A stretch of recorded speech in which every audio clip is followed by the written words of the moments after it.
Bonsoir à toutes et tous. Donc, on va pouvoir commencer ce dernier conseil de l'année. Comme d'habitude, je commence par mon introduction. Alors, ce conseil clôture l'année 2024, année chargée en rebondissement. Dissolution, division, instabilité, déficit, 49.3, interrogation. C'est en cours, on ne peut pas regarder la télévision, mais il se passe plein de choses à l'Assemblée nationale. On verra ça plus tard. Alors, au Congrès des maires, justement, auquel j'ai participé, il y a donc Michel Barnier, c'est peut-être déjà du passé, mais bon, promettait aux maires des gages contre les ponctions budgétaires, évoquait la simplification, mais sans le desserrement budgétaire, principale revendication. Il n'a pas annoncé, comme l'attendait le président du Sénat, que l'effort de 5 milliards demandé aux collectivités serait réduit à 2 milliards. Alors nous, les élus locaux que nous sommes, n'apprécions pas du tout les propos du président de la République qui accuse les collectivités d'être responsables de la dette. Nos budgets doivent l'être et sont toujours à l'équilibre. On n'a pas le choix. Pendant ces coups de théâtre, nous continuons d'avancer dans nos projets. La vie des communes se poursuit. Les élus et les services travaillent. Alors, les Moellanaises et Moellanais affirment leur générosité, là je suis vraiment dans le concret, lors de la collecte de la banque alimentaire. Ce sont 1,6 tonne de denrées et produits de toilette qui ont été collectés à Intermarché, Coxy Market à Kergouez, ainsi qu'à Proxy Super du Bourg, qui a d'ailleurs subi des dégâts des eaux lors des pluies très abondantes de la semaine dernière. D'autres commerçants, ainsi que le cinéma, ont aussi été impactés. Hélas, ces phénomènes climatiques intenses se reproduiront. La solidarité, c'est aussi en cette période de fin d'année la distribution des colis à destination de nos seniors. Cette semaine, ils sont à retirer à la Maison des Solidarités et la semaine prochaine, les membres du conseil d'administration du CCAS se rendront à domicile et en EHPAD pour un moment de partage et de convivialité. Je regarde Christine, mon adjointe au social. Alors, autre sujet. Comme vous le savez, une fresque en toile sera installée la semaine prochaine sur le pignon de la mairie. Peinte par 2 artistes, elle symbolisera la liberté, l'égalité et la fraternité. Vous êtes donc invités le lundi 9 décembre à venir découvrir l'œuvre créée en public. Alors je pense qu'il ne faut pas venir trop tôt le matin, le temps qu'elle puisse commencer à peindre sur la toile. Peut-être en fin de matinée, début d'après-midi. Je sais que le collège va se déplacer avec les classes de 4e. Alors, toujours à partir du lundi 9 décembre 2024 aussi, des travaux d'abattage d'arbres vont débuter rue de Pontarlier dans le cadre du projet de réaménagement de cet axe structurant de la commune. Donc, le chantier va débuter lundi 9 décembre par la zone située entre le rond-point du Croisiou et la MLC, où la circulation sera temporairement interdite, sauf pour les véhicules de secours, les poids lourds et de l'usine Trivium, et bien sûr les riverains qui pourront rentrer chez eux. Et l'intervention se poursuivra mardi 10 décembre dans une autre section de la route permettant de maintenir l'accès au centre de secours et à l'usine. Donc voilà pour l'introduction. J'ouvre donc le conseil. Le quorum est atteint. Je vais donc procéder à l'appel. Alors, Jackie Abélard, Béatrice Andrieux, Véronique Bach, Laurent Bellec, Louise Bourlon-Tréguier a donné pouvoir à Christelle Fénéon, Benjamin Brunet, Franck Chanvril, Christine Cipollina, Patrick Desfossés, Sylvie Fauglas, Christelle Fénéon, Marie-Louise Grisel présente, José Guigourez. Philippe Guivarch a donné pouvoir à José Guigourez. Gwenaël Arouette. Dominique Ignerski a donné pouvoir à Isabelle Moigne. Tom Irland a donné pouvoir à Yannick Moello. Annick Lecor. Delphine Madic a donné pouvoir à Christine Cipollina. Dominique Malcoste. Yannick Moello. Présent. Isabelle Moigne. Présente. Brigitte Offrette. Présent. Jean Raison. Alain Richet a donné pouvoir à Jean Raison. Maryse Riwal. Christophe Rivalin a donné pouvoir à Brigitte Offrette. Yann Sombré. Jean-Claude Titeka. Alors, il nous faut un ou une secrétaire de séance qui se porte volontaire. Véronique Bach, merci Véronique de te porter volontaire. Là, je vais donc lire l'ordre du jour, qui est assez conséquent, puisque nous avons 20 points. Alors, le point 0, c'est l'approbation du procès-verbal de la séance du 16 octobre 2024. Ensuite, la motion du Conseil municipal sur les contraintes financières imposées par l'État aux collectivités territoriales. Puis, le compte-rendu de Madame la maire au Conseil municipal des décisions prises en vertu de la délégation d'attribution consentie par délibération numéro 031-2020 en date du 16 juillet 2020. Ensuite, nous passons plusieurs points en finance. Budget principal, décision modificative numéro 7. Budget annexe Brignot, décision modificative numéro 2. Budget annexe Mérien, décision modificative numéro 1. Autorisation d'engager, de liquider et de mandater des dépenses d'investissement avant le vote du budget 2025. Ensuite, budget annexe des ports, autorisation d'engager, de liquider et de mandater des dépenses d'investissement avant le vote du budget communal 2025. Ensuite, affaires communautaires, nous avons le réseau des médiathèques Matinine, la proposition de révision de la tarification de la carte unique. Ensuite, nous revenons aux finances, la tarification municipale 2025. Puis les ressources humaines, le régime indemnitaire de la filière police municipale, instauration de l'indemnité spéciale de fonction et d'engagement, l'ISFE. Ensuite, le point numéro 11, toujours dans les ressources humaines, l'adhésion à la convention de participation prévoyance proposée par le Centre de gestion du Finistère. Le point numéro 12, toujours en ressources humaines, modification du tableau des effectifs et des emplois. Ensuite, on revient aux affaires communautaires pour une convention service commun informatique et la nouvelle organisation et facturation. Le point 14, aménagement et cadre de vie. Le rapport d'activité 2023 du syndicat départemental d'énergie du Finistère, le SDEF. Ensuite, en citoyenneté, le budget participatif, donc la validation des projets sélectionnés suite au vote. Ensuite, on passe au sport. L'adhésion de la ville à l'ANDES, c'est l'Association nationale des élus en charge du sport. Ensuite, attractivité commerciale, l'ouverture des commerces les dimanches et jours fériés pour l'année 2025. Puis, on passe à la petite enfance pour le point 18. Demande de modification de l'agrément d'accueil de la crèche Océane par le président du conseil départemental. Le point 19, on revient vers les ports, l'aire de carénage du port du Bellon, la mise en place d'un règlement d'exploitation. Et ensuite, les tarifs des ports pour 2025. Puis, nous aurons les questions diverses. Et puis après, nous aurons le quart d'heure citoyen qui ne sera pas filmé. Voilà pour le début du conseil. Donc, il faut que nous donc l'approbation du compte-rendu du dernier conseil, donc du 18 octobre 2024. Y a-t-il des questions, des remarques, Non. Donc, il faut voter. Qui vote contre? Qui s'abstient? Qui vote pour? L'unanimité, merci. Alors, le point numéro 1, donc, comme je l'ai dit, c'est la motion du conseil municipal sur les contraintes financières imposées par l'État aux collectivités territoriales.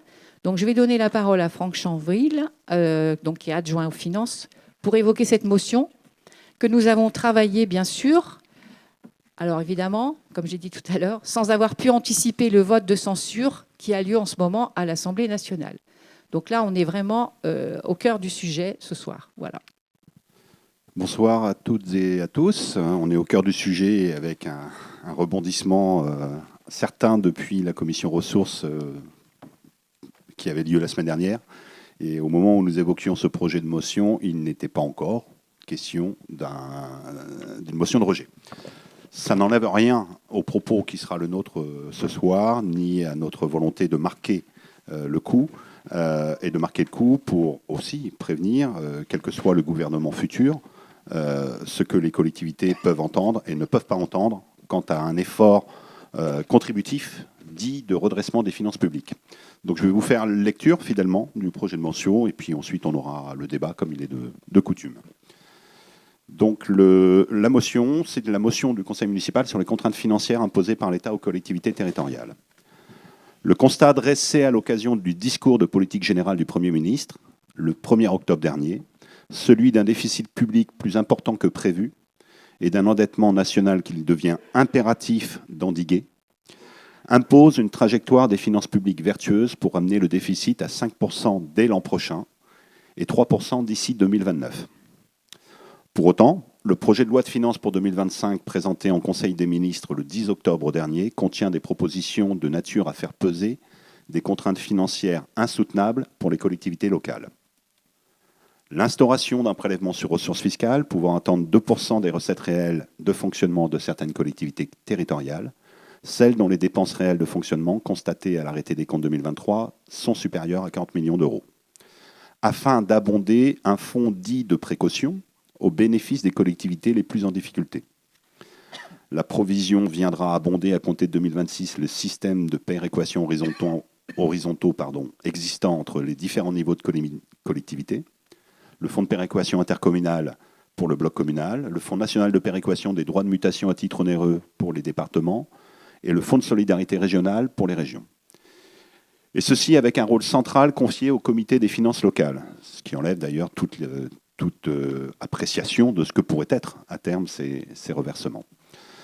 Ce dispositif vient compenser les mécanismes de redistribution des ressources entre collectivités territoriales elles-mêmes et ne constitue donc en aucun cas une réserve. Deuxième point, l'augmentation de la cotisation employeur sur le traitement des agents des fonctions publiques de la fonction publique territoriale.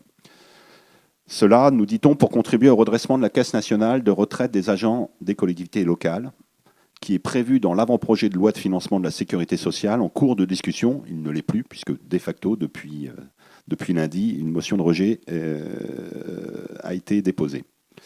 Donc cette ponction est sans précédent. Les cotisations employeurs publics augmenteraient de 12 points au cours des 3 prochaines années, soit au global un effort de l'ordre de 240 000 € pour notre commune, ce qui représente plus du tiers de l'autofinancement dégagé annuellement par la commune, ou l'équivalent de 6 emplois publics, pour qu'on mesure bien ce que veut dire un tel effort.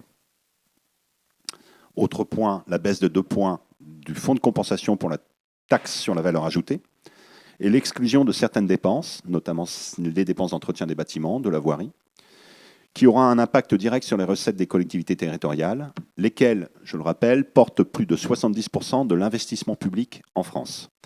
Cette décision brutale et unilatérale intervient en fin de mandature, alors même que les principaux projets d'investissement sont engagés.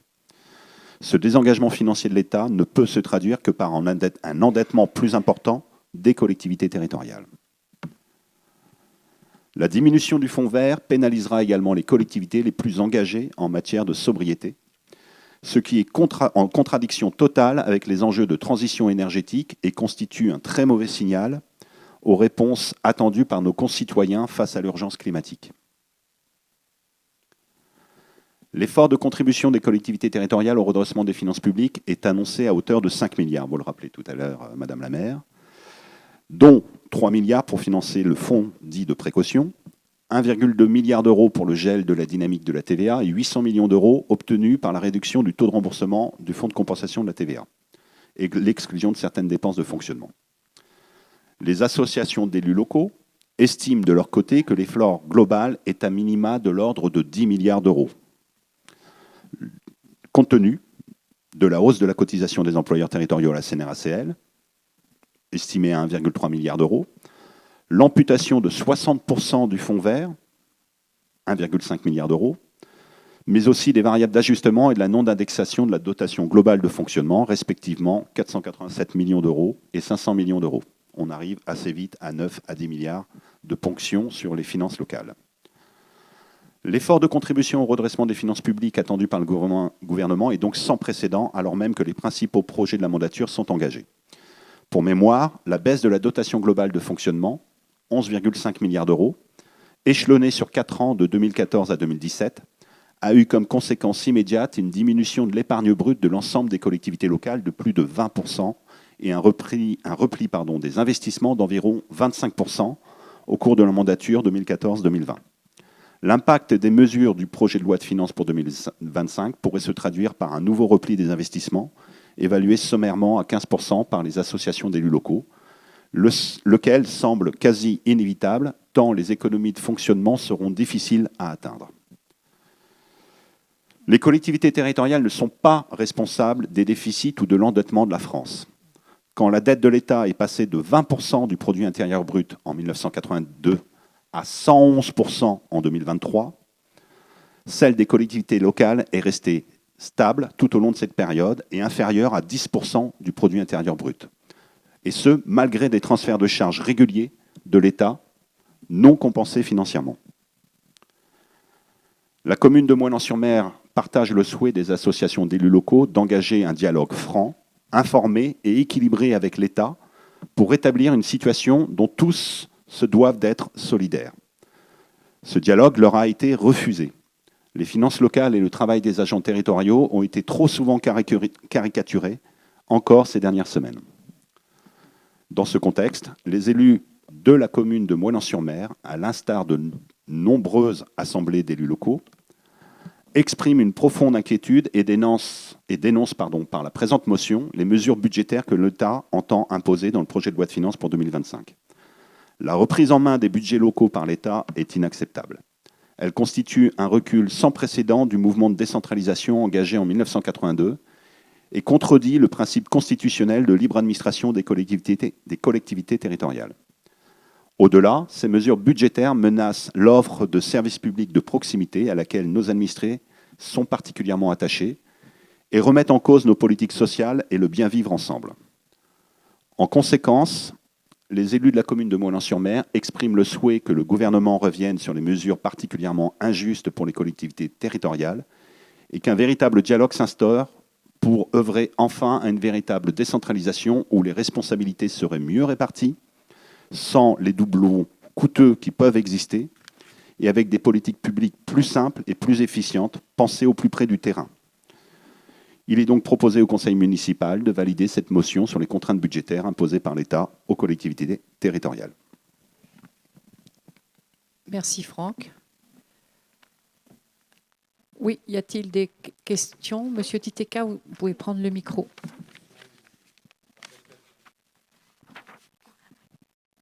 Ou appréciation. Je partage complètement la motion. Simplement, je regretterai le dernier paragraphe car il n'est pas abordé les moyens de faire autrement. Et faire autrement, c'est s'attaquer au pactole de 200 milliards qui sont donnés aux entreprises. C'est là la solution. Ce n'est pas en attaquant le service public, c'est-à-dire les collectivités locales, l'hôpital, l'éducation nationale, qu'on va résoudre le problème. Je crois qu'il y a d'autres moyens. Quand on voit ce qui se passe aujourd'hui, on peut prendre l'argent chez Michelin, on peut prendre l'argent chez Auchan, on peut prendre l'argent dans des tas d'endroits, chez ArcelorMittal. Tous ceux qui licencient aujourd'hui, et à ceux-là, on ne leur demande rien, aucune condition sur ce qu'on va leur donner comme argent. L'argent public, c'est sans condition. On y va comme on veut. On se sert et on prend tout. Et il n'y a aucune condition. Et là, je pense que c'est inadmissible de continuer comme ça. Oudéa, il vend sa filiale de l'Ipran, 15 milliards, excusez-moi, 15 milliards aux Américains. Qu'est-ce qu'on prend là-dessus? Rien. Pourtant, c'est du patrimoine. Là, je pense que ça suffit. Je pense que les Français ont voté autre chose. On va pas continuer comme ça. On a l'impression, là, que ce budget, c'est le budget du MEDEF. Enfin, ou de ce qui... c'est quelque chose comme ça. c'est le budget des patrons. Ce n'est pas le budget du peuple. Je crois que ça suffit. Il faut arrêter un peu le massacre. Là, je pense que je ne sais pas qui sera le nouveau Premier ministre, si ce sera Retailleau ou un autre, hein, peu importe, ce sera la même chose. Les mêmes ambitions, le même service total au patronat. Donc maintenant, ça suffit. Je crois que je suis d'accord avec la motion. Je regrette ce que j'ai dit à la commission ressources, je regrette qu'on n'ait pas apporté quelques autres solutions. Parce que, bon, effectivement, piquer 5 milliards en collectivités locales, ce n'est pas ça qui va permettre. Par contre, conditionner les aides publiques aux entreprises, oui, ça peut changer la chose. Mais ça, je sais bien que ni l'Europe, ni le patronat n'en veut. Alors, c'est autre chose qu'il faut. Il faut faire autre chose. C'est maintenant donner vraiment la parole. Bon, Macron, bon, je ne sais pas ce qu'il va faire, peu importe, qui démissionne ou qui ne démissionne pas, mais il faut changer. Il faut arrêter cette politique qui est tout pour les plus riches et rien pour le peuple. Il faut lever la main, Madame Guégouin. Vous avez plus qu'un bras, pardon. Excusez-moi. Je suis désolée. Hein. Non, parce que je ne voyais pas que vous vouliez prendre la parole. Si, je prends la parole pour Monsieur Guivarch. Il est absent ce soir pour raison professionnelle. Donc, il m'a demandé de vous lire un petit texte. Alors, je m'abstiens pour le vote de cette motion et fais les remarques suivantes. Ce projet de budget 2025 n'est pas bon comme n'était pas bon celui de 2024 puisqu'il nous a amené au déficit annoncé de 6,1% du PIB à fin 2024. Les économies recherchées, 60 milliards d'euros, qui correspondent juste aux intérêts de la dette pour 2024, ne seront pas atteintes compte tenu des nombreuses concessions déjà accordées ici ou là. Nos hommes et femmes politiques manquent aujourd'hui de courage pour engager les réformes structurelles nécessaires. Seule solution pour stopper l'hémorragie de la dette et espérer des jours meilleurs demain. Ils n'ont plus le goût du risque qui pourtant est consubstantiel à la vie. Tout le monde est d'accord pour dire que la situation actuelle est très préoccupante, mais personne ne veut faire les efforts, prétextant soit en avoir déjà fait, soit ne pas pouvoir en faire. Bref, oui, mais pas nous. Tout le monde doit fournir des efforts proportionnels à la situation de chacun ou de chaque collectivité ou administration. J'aurais souhaité une notion plus claire, plus affirmative, plus ferme dans la nécessité des collectivités de participer à l'effort national, peut-être dans des proportions moindres que celles demandées dans l'actuel projet du budget et ou avec une célérité moins forte. Y a-t-il d'autres prises de parole? Monsieur Desfossés, oui. Oui, donc pour cette motion, bon, c'est un peu tard, puisqu'en fin de compte, ça se joue en ce moment. Ceci dit, moi, je souhaiterais apporter quelques remarques sur les événements qui se passent en ce moment. Moi, je vois deux choses, je dirais, positives. La première chose, c'est que le budget Barnier, on va l'appeler comme ça, le budget Barnier allait dans le bon sens, dans la mesure où, compte tenu des déficits de l'État, on ne pouvait plus continuer comme ça. Il fallait faire donc une politique de rigueur et ce budget allait dans ce sens-là. Alors certes, il était loin d'être parfait et je rejoins Franck dans ses remarques sur certains chapitres, notamment le premier et le deuxième, parce qu'effectivement, je ne vois pas pourquoi il n'y aurait que les collectivités de grande importance qui seraient touchées, premièrement. Ce n'est pas, à mon avis, le bon choix. Toutes les collectivités auraient dû être touchées. Sur le chapitre de la retraite, donc la retraite des fonctionnaires, je ne vois pas pourquoi il faut habiller Jacques pour habiller Paul, ou inversement. Donc là aussi, je ne change rien. Par contre, comme on est dans une situation qui est relativement grave, ça veut dire que toute personne, physique ou morale, retraité, salarié ou non salarié, personne morale, collectivité territoriale, doit faire des efforts.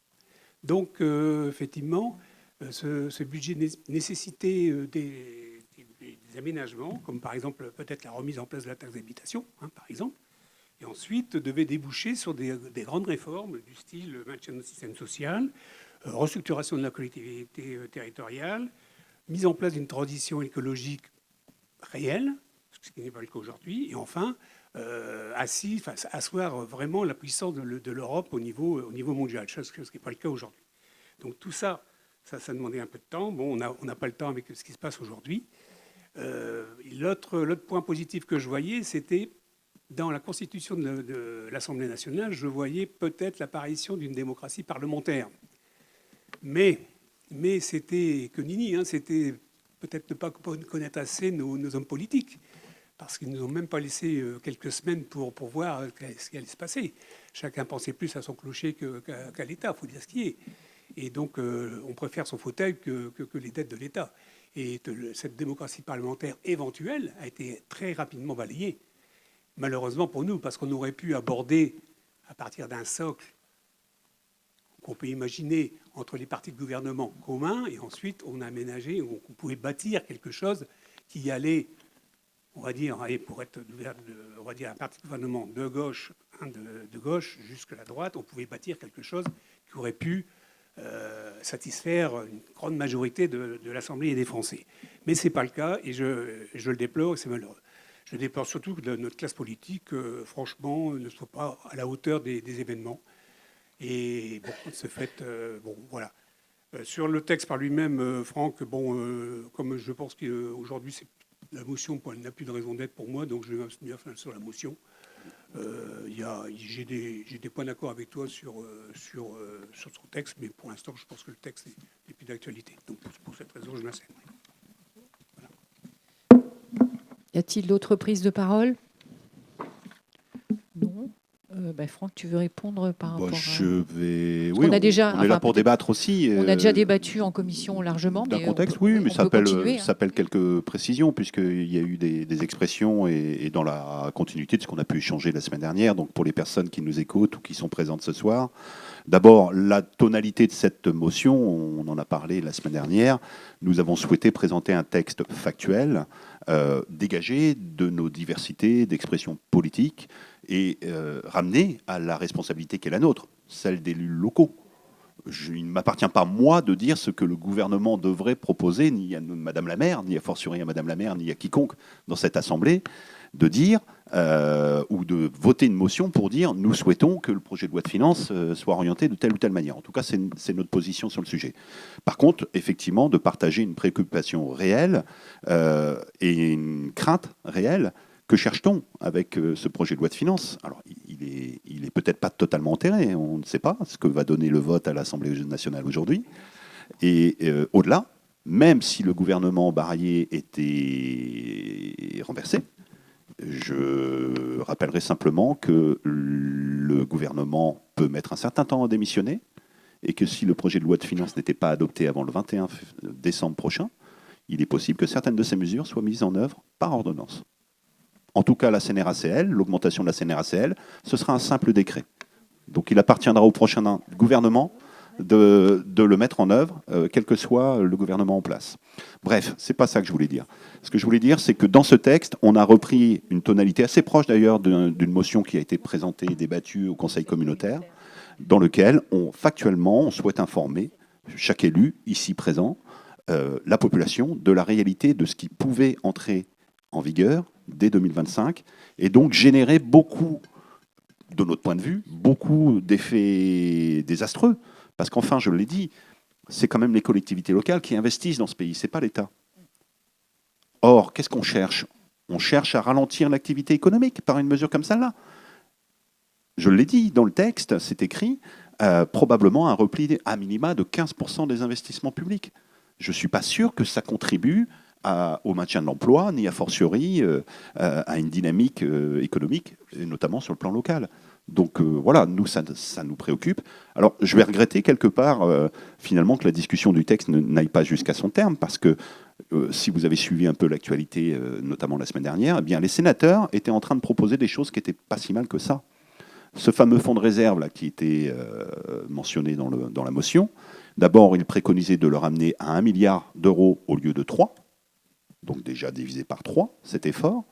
Et au-delà, effectivement, ne pas concentrer cet effort sur 400 collectivités, mais l'étendre avec la prise en compte d'un véritable indicateur de richesse relative. Et là, c'était potentiellement plus de 2000 collectivités qui auraient contribué. Ça change tout. Ça changeait tout. Et c'était peut-être pas idiot. Et nulle part dans ce bordereau, nous n'avons dit que les collectivités refuseraient de prendre leur part à l'effort de redressement des finances publiques. C'est le cas depuis plus de 10 ans. Depuis plus de 10 ans, les collectivités participent fortement au redressement des finances publiques. J'ai rappelé la ponction de 11,5 milliards sur le local de 2014 à 2017.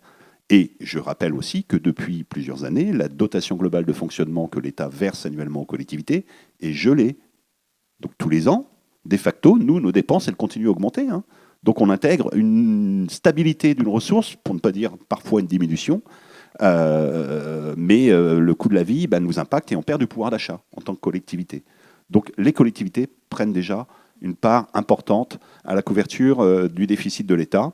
Et c'est juste une question de niveau. Jusqu'où peut-on accepter, et sans dialogue, que nous participions de nouveau à cet effort, avec le risque réel que c'est tellement brutal ce qui était recherché, près de 10 milliards d'euros en un an, c'était généré de notre point de vue une casse énorme. Et vous le savez bien, depuis malheureusement la rentrée septembre, on entend assez régulièrement une petite musique au niveau national qui consiste à dire il y a trop de fonctionnaires.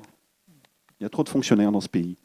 C'est pas moi qui le dis, relisez le rapport de la Cour des comptes daté d'octobre, qui dit très tranquillement et très simplement, il y aurait à peu près 100 000 emplois publics à supprimer dans les 5 ans qui viennent. Bon, si l'État n'engage pas des réformes structurelles que certains ont pu appeler de leur vœu ce soir, je ne vois pas bien comment on fait ça sans concrètement, nous au niveau local, arrêter du service public de proximité. C'est complètement antinomique avec ce que les Français ont, semble-t-il, exprimé au moment des législatives cet été. Ils ont manifesté, je crois, au contraire, un attachement assez fort à l'échelon local et à un service public de proximité de qualité. Donc voilà, nous, c'est ça qu'on a voulu pointer dans ce texte. Avec nos divergences, je peux rejoindre une partie de votre propos, Monsieur Titeka. Oui, bien sûr, moi aussi, je regrette qu'il y ait eu des coupes sombres dans les budgets locaux et des remises en cause fiscales. La suppression de la taxe professionnelle en 2010, la suppression de la taxe d'habitation, j'ai eu l'occasion de m'exprimer très régulièrement sur le sujet ici même, pour moi, c'est une hérésie absolue. On a cassé une mécanique fiscale qui était loin d'être aussi bête qu'on a bien voulu nous le dire à l'époque. Dans les faits, vous le savez, c'était un cadeau purement électoraliste. Mais ces deux mesures cumulées, combien l'État cherche-t-il aujourd'hui? 60 milliards. Eh bien, écoutez bien, la suppression de la taxe professionnelle et la suppression de la taxe d'habitation coûtent annuellement à l'État 44 milliards. Voilà. Donc, ensuite, on peut se rejoindre. Effectivement, la taxation, là, on a un gouvernement qui s'interdisait de réfléchir à une recette en évolution. On peut partager le propos sur la taxation des superdividendes. Je peux rejoindre ça. Moi, j'évoquerai un autre sujet. L'impôt sur la fortune, on évoquait très timidement un relèvement temporaire de l'impôt sur les plus grandes fortunes.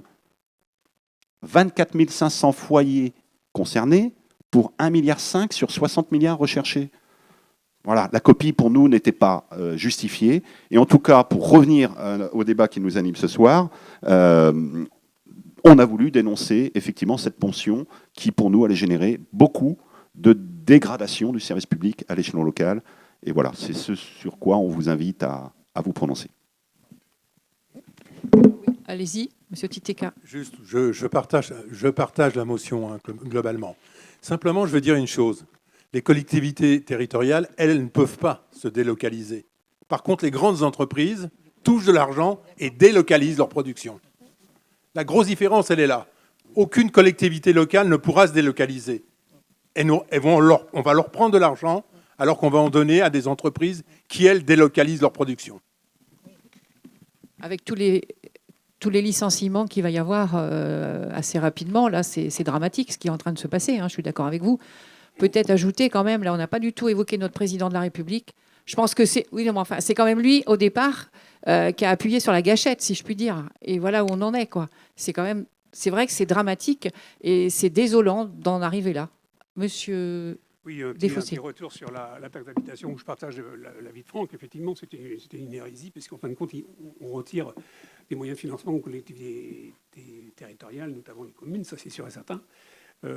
Par contre, au niveau donc, de la motion et donc ce qui se prépare, il était prévu donc une réduction de la politique de l'offre, c'est-à-dire une aide aux entreprises.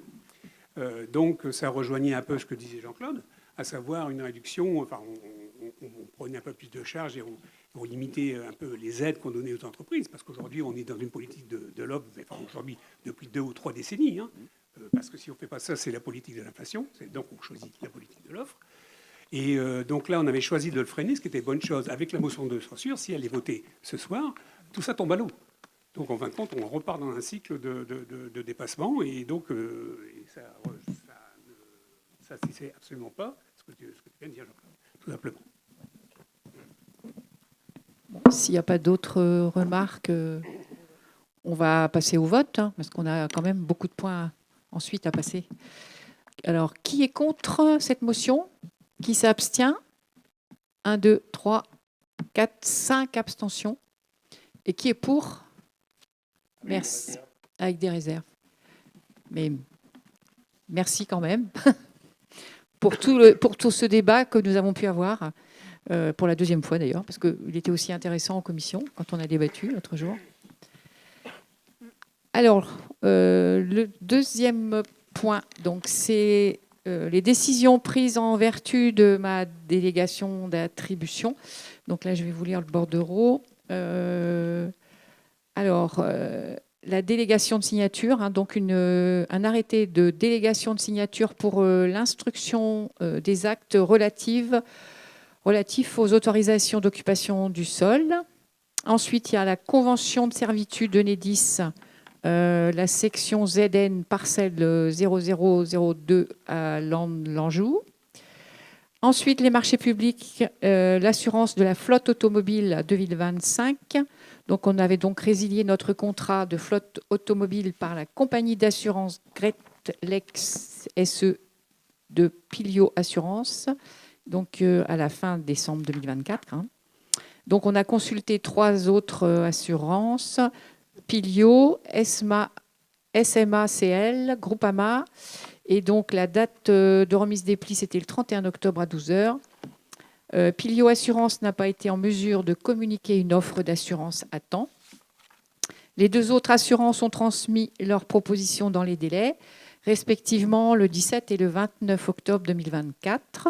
Donc, le cabinet retenu, c'est la SMACL pour un montant de 17 090,43 € TTC, correspondant à la franchise intermédiaire de 600 €. Alors ensuite, il y avait les arrêtés municipaux.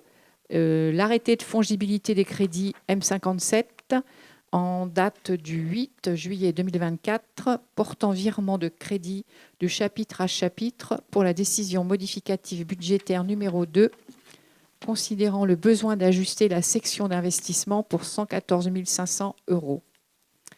Un autre arrêté de fongibilité des crédits, toujours M57, en date du 21 octobre 2024, portant virement de crédit de chapitre à chapitre pour la décision modificative budgétaire numéro 4, considérant le besoin d'ajuster la section d'investissement pour 68 millions €. Un autre arrêté de fongibilité... 68 millions. 68 000 €. 68 millions, c'est ce qu'on aimerait avoir. Je rêve. C'est bien, vous avez réagi. Alors, l'autre arrêté de fongibilité de crédit, toujours M57, en date du 22 novembre 2024, portant virement de crédit de chapitre à chapitre pour la décision modificative budgétaire numéro 6, considérant le besoin d'ajuster les mouvements d'ordre 0,42 et 0,40 pour un montant de 40 000 €. Alors, il y a donc, et on finit par les cimetières, la délivrance et les reprises des concessions. Donc, le cimetière Bourg, il y a 6 renouvellements. Nord, cimetière Bourg Nord. Cimetière Bourg Sud, 3 renouvellements. Cimetière Kervasioul, il n'y a pas de renouvellement, ce qui fait un total de 9 renouvellements. À Kervasioul, il y a 2 acquisitions, ce qui fait un total. Donc, il y a 6 acquisitions aussi au cimetière Bourg Nord, 3 au cimetière Bourg Sud, 2 à Kervasioul, comme j'ai dit. Donc, ça fait en tout 11. Donc, c'est juste une proposition pour prendre acte. Hein. Il n'y a pas de vote là-dessus. Donc, voilà. Alors, ensuite, le point suivant.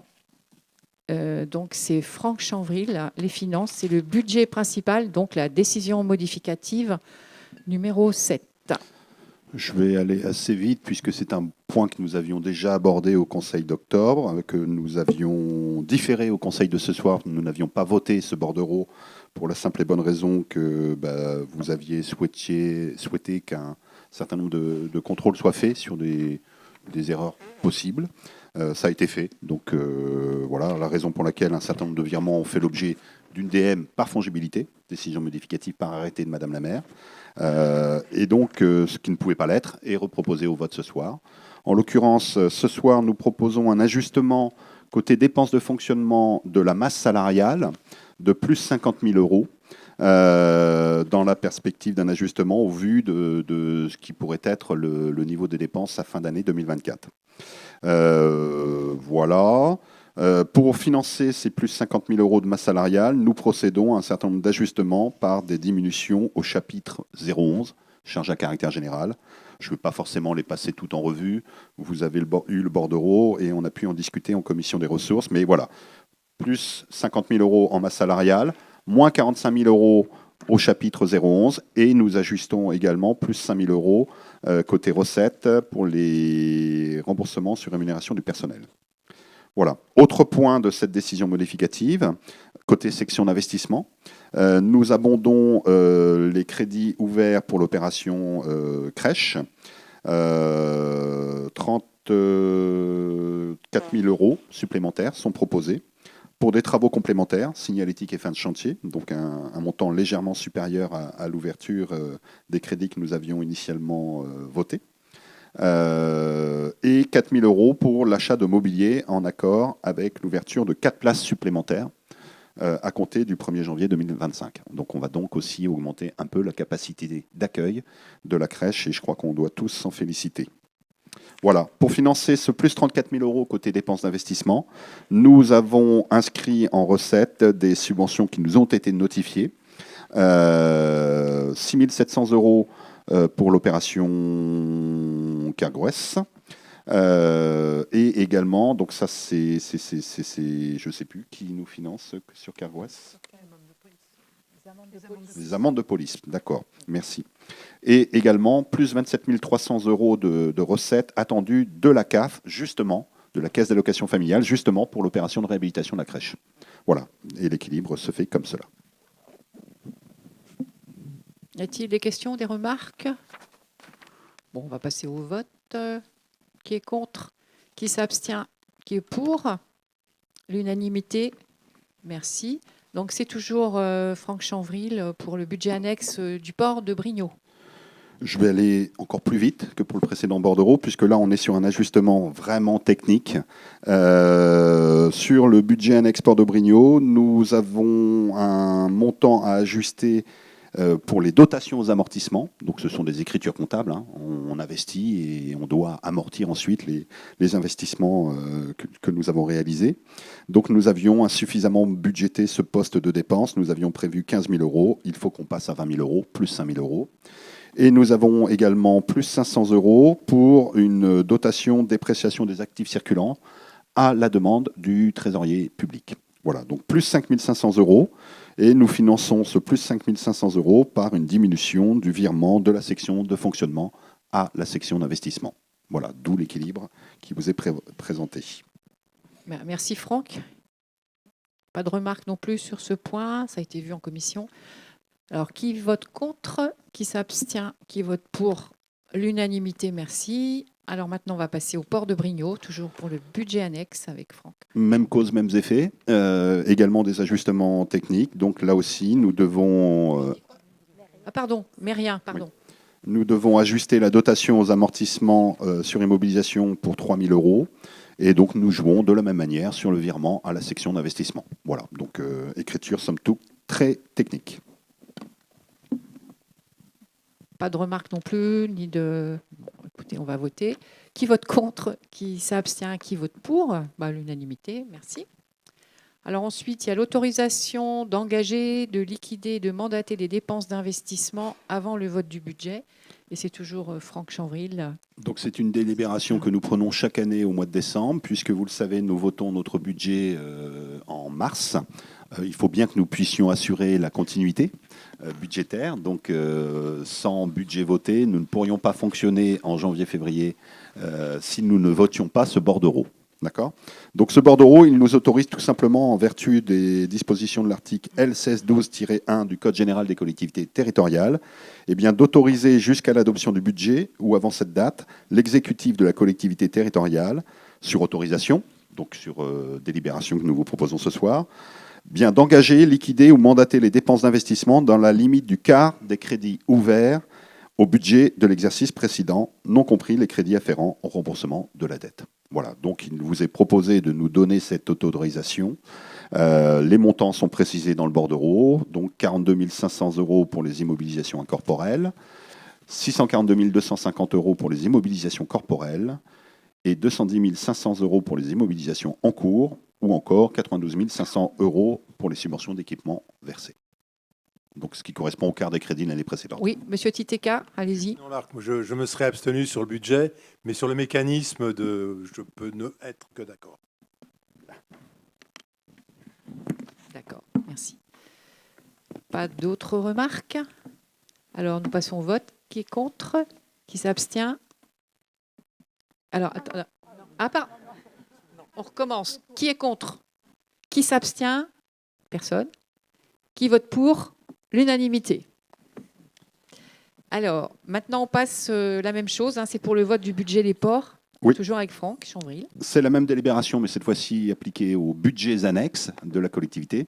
Alors, je ne dis plus d'ailleurs aux budgets annexes avec un S, puisque nous n'en aurons plus qu'un l'an dernier. Vous nous avez autorisé au dernier conseil de fusionner les 3 budgets annexes portuaires en un seul budget portuaire. D'accord ? Donc, même chose que pour le budget principal.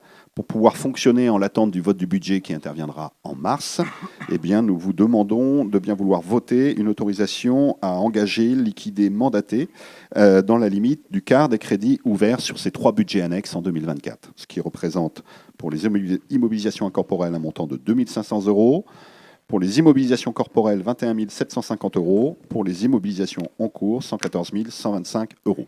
Somme toute, à nouveau une délibération technique. Pas de questions sur ce point non plus. Qui vote contre? Qui s'abstient? Qui vote pour? Eh bien, l'unanimité, merci beaucoup. Alors là, nous allons passer sur un point communautaire. Le réseau des médiathèques Mathilene, la révision des tarifs, c'est Sylvie Fauglas, en fait, qui va le présenter, et pas moi, qui est adjointe à la culture. Merci, bonsoir tout le monde. Alors en fait, comme je pense beaucoup d'entre vous le savez, en 2014, la communauté de communes a réalisé son premier plan de lecture publique. Les communes de la communauté se sont regroupées pour former le réseau Mathilin ou Mathilene, comme vous voulez. Une carte unique qui permet à l'adhérent d'emprunter des ouvrages, des livres, des CD dans chacune des médiathèques. Pour info, il y a 2 660 000 documents disponibles dans ce réseau. Depuis 2014, ce service a beaucoup évolué. Qu'il s'agisse des équipements, des horaires, de l'accessibilité, des actions culturelles de plus en plus variées qui sont destinées à l'ensemble de la population de Quimperlé Communauté. Depuis 10 ans, la seule chose qui n'a pas changé, c'est le tarif. Aussi, il est proposé aujourd'hui de le faire évoluer. Il était de 10 € pour les adultes. Alors, je vais vous indiquer la proposition suivante. Je pensais qu'il y aurait un écran, mais ce n'est pas grave. Donc, reste inchangée la subvention, on va dire, pour les moins de 25 ans, étudiants, les demandeurs d'emploi, les bénéficiaires des minimaux sociaux et de l'AAH. Pour eux, c'est gratuit. Le tarif adulte, c'est-à-dire des personnes de 25 ans et plus, qui ne sont pas dans ceux que j'ai nommés précédemment, le tarif sera donc de 15 € par an au lieu de 10. Pour les vacanciers, il y a un tarif aussi, donc pour 2 mois. On leur demande une caution de 100 € quand même pour pas qu'ils repartent avec les livres. Et ils paieront pour les 2 mois 5 €. Là, le seul souci qui peut se trouver, c'est que les gens ne rendent pas leurs livres. Et donc là, c'est beaucoup plus cher. Après 4 appels, si les documents ne sont pas restitués, pour les DVD, ce sera 50 €. Pour les beaux livres, donc des livres de collection, 30 €. Pour les livres au format roman, les BD adultes et les CD, 20 €. Pour les albums et les BD jeunesse, 15 €. Les livres de poche et manga, 10 €. Et pour les magazines, 5 €. Voilà. Donc, on vous demande si vous êtes d'accord sur ces propositions. Vous dire que ça a été voté en conseil communautaire avant de passer en conseil municipal. Et que c'est pour toutes les médiathèques des 16 communes, en fait. Des 15 communes. Oui, Brigitte Offret, oui. Alors, pour Philippe, Guy Verche, et puis moi-même, on pense, même si je pense qu'on doit apprendre à tous que dans la vie, rien n'est gratuit, une cotisation annuelle symbolique de 1 € pourrait être réclamée au moins de 25 ans aux étudiants, aux demandeurs d'emploi, aux bénéficiaires des minima sociaux et de la AAH, aux personnes empêchées de lire, aux assistantes maternelles et aux collectivités du pays de Quimperlé, associations, institutions, établissements scolaires. Bon, on vote pour quand même, mais voilà. Comme on dit, rien n'est gratuit, c'est 1 € symbolique. Oui, mais alors, déjà, c'est de la culture, donc bon, c'est peut-être un petit peu dommage quand même de réclamer 1 €. Et en plus, ça ferait, je pense, du coup, carrément un déficit parce que la carte, il faut la payer, elle coûte plus cher qu'1 €. Donc, soit on fait gratuit, soit on fait rien, quoi. Enfin, je pense que ça me paraît plus logique. C'est du travail pour le personnel aussi. Voilà. Je me permettrai d'ajouter que collecter 1 €, la mesure coûterait probablement plus cher en temps de collecte et en temps passé par les agents que la recette générée. Mais... Alors moi, je vais ajouter autre chose, puisque c'est communautaire. C'est pas nous qui décidons des tarifs. Votre collègue, Monsieur Christophe Rivala, qui est au conseil communautaire, aurait pu l'évoquer au dernier conseil communautaire. Mais il ne l'a pas fait. Je n'ai pas le souvenir. Parce qu'en fait, c'est communautaire. Nous, on ne peut pas se permettre de faire des tarifs spécifiques pour Moëlan. Donc, il faut demander à la communauté d'agglo de... Bah oui. Et Christophe Rivala n'a jamais évoqué ça. Donc, je ne sais pas si vous avez discuté entre vous pour évoquer cette augmentation. Voilà. Il n'y a pas d'autres... Non. Ben, on va passer au vote. Qui est contre? Qui s'abstient? Qui est pour? Ben, vous êtes pour? Bon, très bien. Ben, c'est bien. C'est une remarque. D'accord. Voilà. Ben, c'est très bien. C'était pour plus. Alors, du coup, on repasse aux tarifications municipales parce qu'on va passer. C'est pour ça qu'on fait un switch parce qu'on va passer justement à la tarification de la médiathèque en même temps. Donc, je vais essayer d'aller à l'essentiel. Le bordereau est assez long, comme chaque année. Je propose qu'on n'aille pas forcément dans le détail de toutes les grilles de tarifs telles qu'elles sont proposées. On a fait ce travail-là en commission il y a une semaine, sauf à ce que vous me le demandiez. Je vais passer en revue les différentes rubriques tarifaires. Donc, on commence par les concessions et redevances funéraires. Alors, d'abord, rappeler le cadrage général que nous avions donné à nos services. Nous avions demandé aux services municipaux de travailler les propositions de tarifs pour 2025 dans le cadre d'une évolution autour de 2%. D'accord ? 2%, c'est un petit peu plus que l'inflation prévisionnelle qui est estimée pour l'année 2025 à 1,7, 1,8%. Voilà, donc la consigne que nous avions donnée, c'était autour de 2%. On arrive parfois sur des petits effets de bord de plus 3, plus 4, voire plus 5 ou 6%, notamment quand on est sur des tout petits arrondis qui parfois, il faut se méfier des pourcentages, parfois on parle de quelques centimes. D'accord ? Ce rappel étant fait, je vais essayer d'aller à l'essentiel. Sur les concessions et redevances funéraires, les tarifs évoluent bien de 1,8 à 2%. Du moins pour ces premiers tarifs que je ne vais pas lister dans le détail. Vous aurez remarqué qu'on a tenu compte ici de la remarque formulée en commission la semaine dernière. On avait une petite imprécision dans la grille tarifaire pour tout ce qui était concession, columbarium, Carvasiou.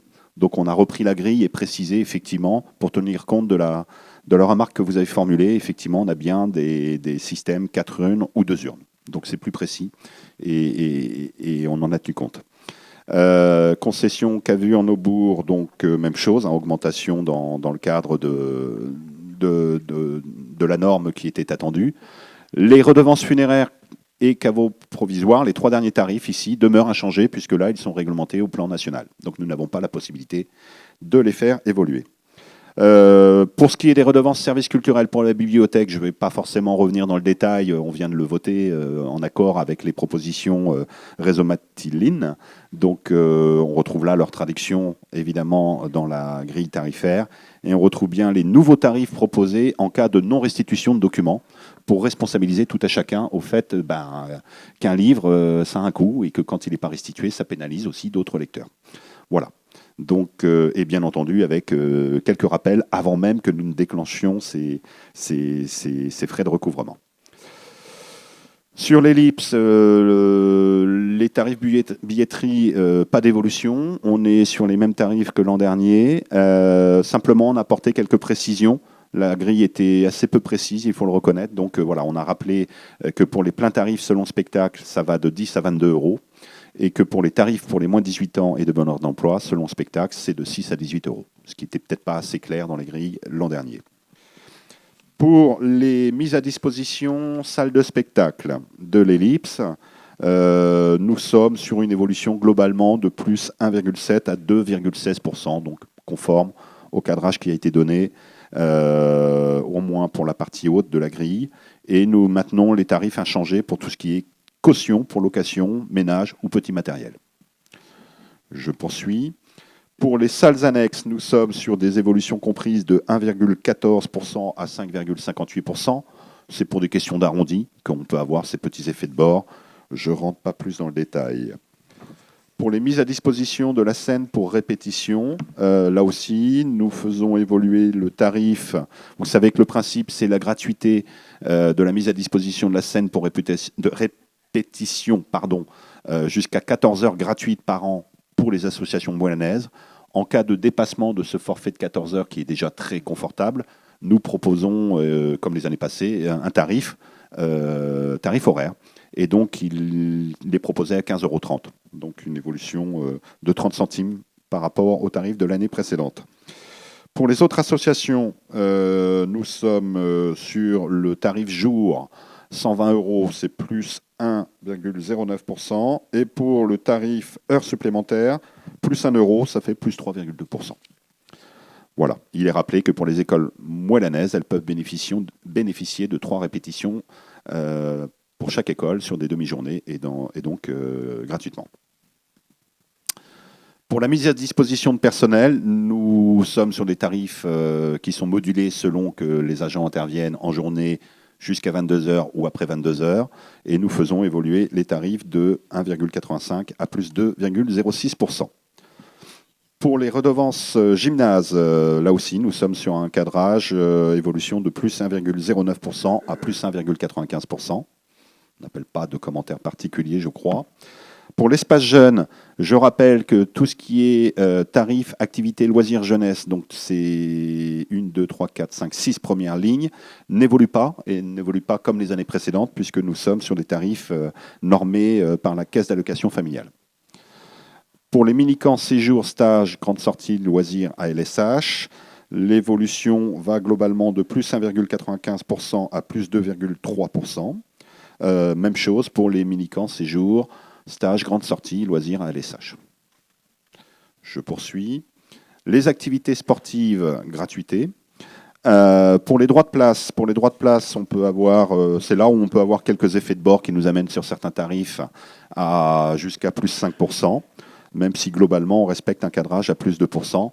Bon, très concrètement, vous le voyez, le premier tarif, on fait plus 10 centimes. Donc il faut relativiser ces augmentations en pourcentage.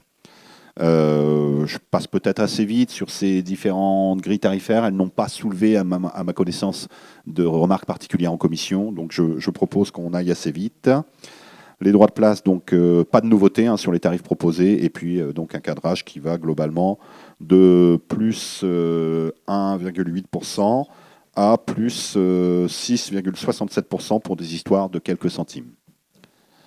Je poursuis. Les droits de voirie, c'était une nouveauté en 2024. Vous l'aviez validé au Conseil de décembre l'année dernière et on s'en félicite parce que je crois que ça responsabilise tout à chacun au fait de demander une autorisation de voirie pour installer des installations de chantier. C'est pas tant pour la recette que pour ne pas avoir d'installations parasites et qui perdurent dans le temps qu'on a mis en œuvre cette tarification comme beaucoup d'autres communes.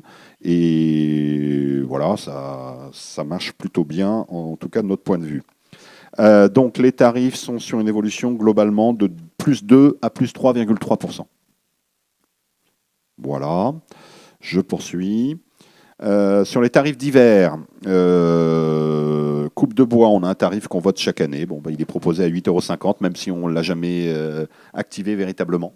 Nous aurions la possibilité de permettre des coupes de bois tarifées à 8,50 € le ster.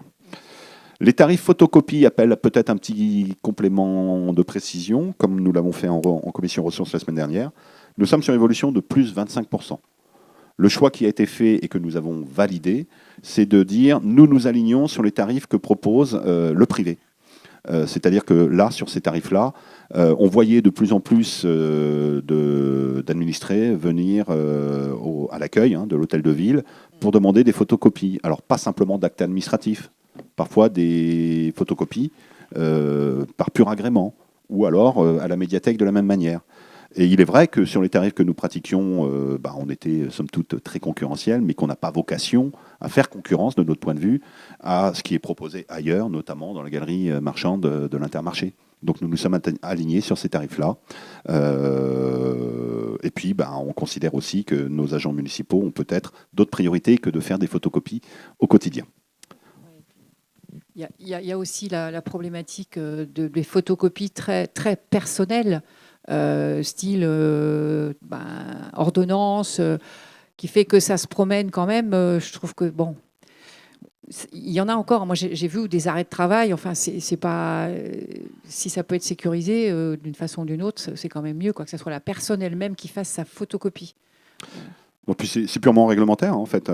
Ceux qui pratiquent ce service à l'usager pourraient très bien nous contester le fait de dire vous faites des tarifs qui ne sont absolument pas conformes à ce que coûte la réalité de ce service. Donc voilà. Bon, c'est assez marginal, mais je le souligne puisque c'est un fait marquant, en tout cas cette année. Pour les autres prestations de services en cas de force majeure, là aussi, nous sommes bien dans le cadrage attendu de plus 1,8 à plus 1,95%. Donc là, ce sont des tarifs, vous le savez, de tarification ou de valorisation du temps de travail qu'on peut parfois mettre en avant pour la mobilisation de nos agents communaux. Et là aussi, selon qu'ils interviennent avec ou sans mobilisation de véhicules. Enfin, pour terminer, les loyers des logements communaux sont, eux, indexés à plus 2,47%. C'est l'indice de référence des loyers qui est appliqué. Voilà sur ce bordereau. Merci Franck. C'était assez complet. Bon, ça a été vu en commission. Avez-vous des remarques à faire dessus? Non. Bon. Personne n'a de remarques. On va passer au vote. Qui est contre? Qui s'abstient? Qui est pour? L'unanimité. Merci. Alors ensuite, nous passons donc aux ressources humaines. Il y a 3 points de ressources humaines. C'est moi qui vais les présenter. Le premier point, c'est le régime indemnitaire de la filière police municipale. Alors, je ne vais pas reprendre tout le bordereau parce qu'il est très complet, mais comme ça a été vu en CST et puis vu en commission, je vais résumer. Donc, jusqu'à maintenant, les policiers municipaux bénéficiaient de l'indemnité spéciale de fonction et de l'indemnité d'administration et de technicité. Donc, ces indemnités, c'est une obligation, c'est national, seront abrogées à partir du 1er janvier 2025 et remplacées par l'IFSE, l'indemnité spéciale de fonction et d'engagement, comme tous les autres agents. Donc, ça a été voté à l'unanimité en CST et vous dire que cela concerne donc 2 agents parce que nous avons 2 policiers municipaux. Donc voilà, je pense que pas de question là-dessus. C'est national, on n'a pas le choix, c'est comme ça. Pas de questions? Qui vote contre? Qui s'abstient? Qui vote pour? L'unanimité, merci. Ensuite, il y a l'adhésion à la convention de participation prévoyance proposé par le centre de gestion. Donc, c'est pareil, c'est une obligation. À partir du 1er janvier 2025, nous devons participer financièrement à une prévoyance pour nos agents. Donc, le CDG 29 nous propose, après consultation, la territoria mutuelle, représentée par le courtier Alternative. Donc, nous proposons donc une cotisation par agent titulaire et contractuel de 15 € pour 2025 et 20 € pour 2026. Donc, effectivement, il y a eu l'unanimité aussi en CST. Donc, vous dire que ce n'est pas obligatoire de prendre une prévoyance, mais c'est conseillé en cas d'arrêt de maladie. Voilà. Pas de questions? Qui vote contre? Qui s'abstient? Qui vote pour? L'unanimité, merci. Et le troisième point, ressources humaines, c'est la modification du tableau des effectifs. Donc là, il y a quelques petits changements. En petite enfance, il y a la modification de temps de travail qui passe de 27h50 à 28h. Donc c'est très, très pointu. Un autre poste, petite enfance, qui était en technique, qui devient, alors c'est assez étonnant le terme, maître ou maîtresse de maison. C'est une obligation, c'est comme ça, pour la crèche. Je ne sais pas si vous avez connu ça, Madame Guigourès, de votre temps, c'était pas ça? Non, ben voilà. Maître ou maîtresse de maison, donc nous allons avoir une maîtresse de maison. Voilà. Et ensuite, le troisième point, c'est en technique. Donc l'agent de port qui va intégrer le service environnement et voirie en tant qu'agent polyvalent et conducteur d'engin. Et donc le poste agent de port, pour l'instant, il va être vacant. Il y aura donc un recrutement. Voilà les modifications du tableau des effectifs pour 2025. Pas de remarques, ça a été vu en... Donc pareil, en CST, ça a été validé sans problème. Et en commission, il n'y a pas eu de souci non plus. Donc je pense qu'on passe au vote, si vous n'avez pas de remarques. Qui vote contre? Qui s'abstient? Qui vote pour? L'unanimité, merci bien. Alors, le point numéro 13, on reprend les affaires communautaires. C'est une convention service commun informatique et ses nouvelles modalités. Donc, c'est Franck Chanvril qui va présenter ce point. Je vais aller à l'essentiel également sur ce bordereau. Le service commun informatique a été créé en avril 2017 par la fusion des services de Quimperlé Communauté, 2 agents à l'époque, et de celui de la ville de Quimperlé, 2 agents. Un 5e poste avait été créé afin de couvrir les besoins supplémentaires de Quimperlé Communauté, 0,5 postes, et de répondre à certains besoins des autres communes en matière d'ingénierie et de conseil, 0,5 postes. Donc, il y avait des clés de répartition qui avaient été déterminées à l'époque pour déterminer comment le coût du service est réparti et financé par les différentes bénéficiaires. Donc, Quimperlé Communauté, 50%, la ville de Quimperlé, 40%, et le solde, 10%, était réparti sur les autres communes au prorata des populations DGF, dotation globale de fonctionnement.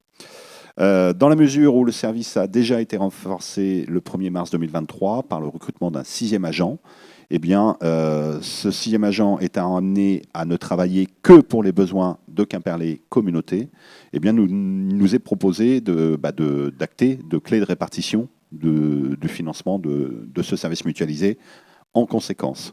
Ce qui aboutit au prorata que vous avez sous les yeux. Avec une spécificité, c'est que le prorata est déterminé prorata temporis pour l'année 2023, puisque ce n'est pas un effet année pleine, et il est déterminé en année pleine pour les années suivantes. Donc ça nous amènera à une prise en charge du coût du service par Quimperlé Communauté désormais à hauteur de 58,33%, pour la ville de Quimperlé 33,33%, et donc la part résiduelle diminue pour les autres communes. Elle était de 10%, elle sera désormais de 8,33%. Voilà. Merci Franck. Pas de questions là-dessus. Qui vote contre? Qui s'abstient? Qui vote pour? L'unanimité, merci. Alors là, nous allons passer au rapport du SDEF, le rapport d'activité du SDEF. En fait, c'est Laurent Bellec, adjoint aux travaux, qui va le présenter. Merci Laurent. Tu as un micro? On va te passer un micro. Si tu fais une synthèse. Moi, je fais une synthèse. Comment? 64 pages, le rapport. 64 pages. Rassurez-vous, il ne va pas vous lire les 64 pages. Non, mais il va faire une synthèse. Il y a le rapport et ça serait bien si on pouvait l'avoir Tu veux qu'on le passe Ouais, mais moi j'ai le rapport la présentation du rapport d'activité. C'est pas le rapport d'activité au complet. Tu veux qu'on le passe sur l'écran? Si Alors, c'est il faudrait possible. qu'on puisse... Alors, il y a une manip à faire. Pas une clé ou quelque chose? Tu- Non, moi je l'ai directement. sur Monsieur... mon- Gwen va le prendre. Voilà. Gwen va le prendre. Allez.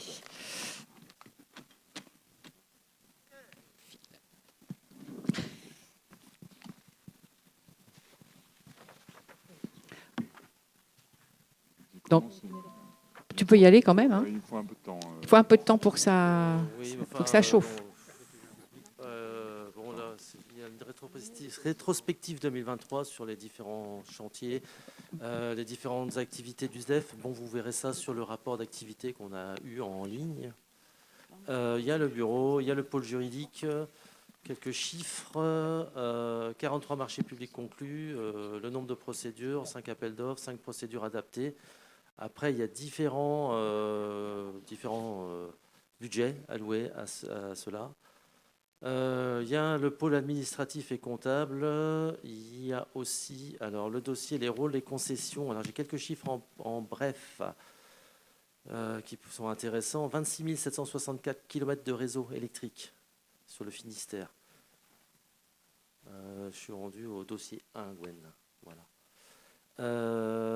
477 643 points de livraison, 6 524 installations de production et 483 gigawattheures de production ENR et 410 gigawattheures d'énergie acheminée. Les concessions électriques, c'est des chiffres, hein, les postes, les réseaux, les points de livraison, les installations de production et autres données. C'est juste la remarque, c'est que non, sur les réseaux, on a 11 828 km de réseau HTA, dont 47% en souterrain, 14 936 km de réseau basse tension.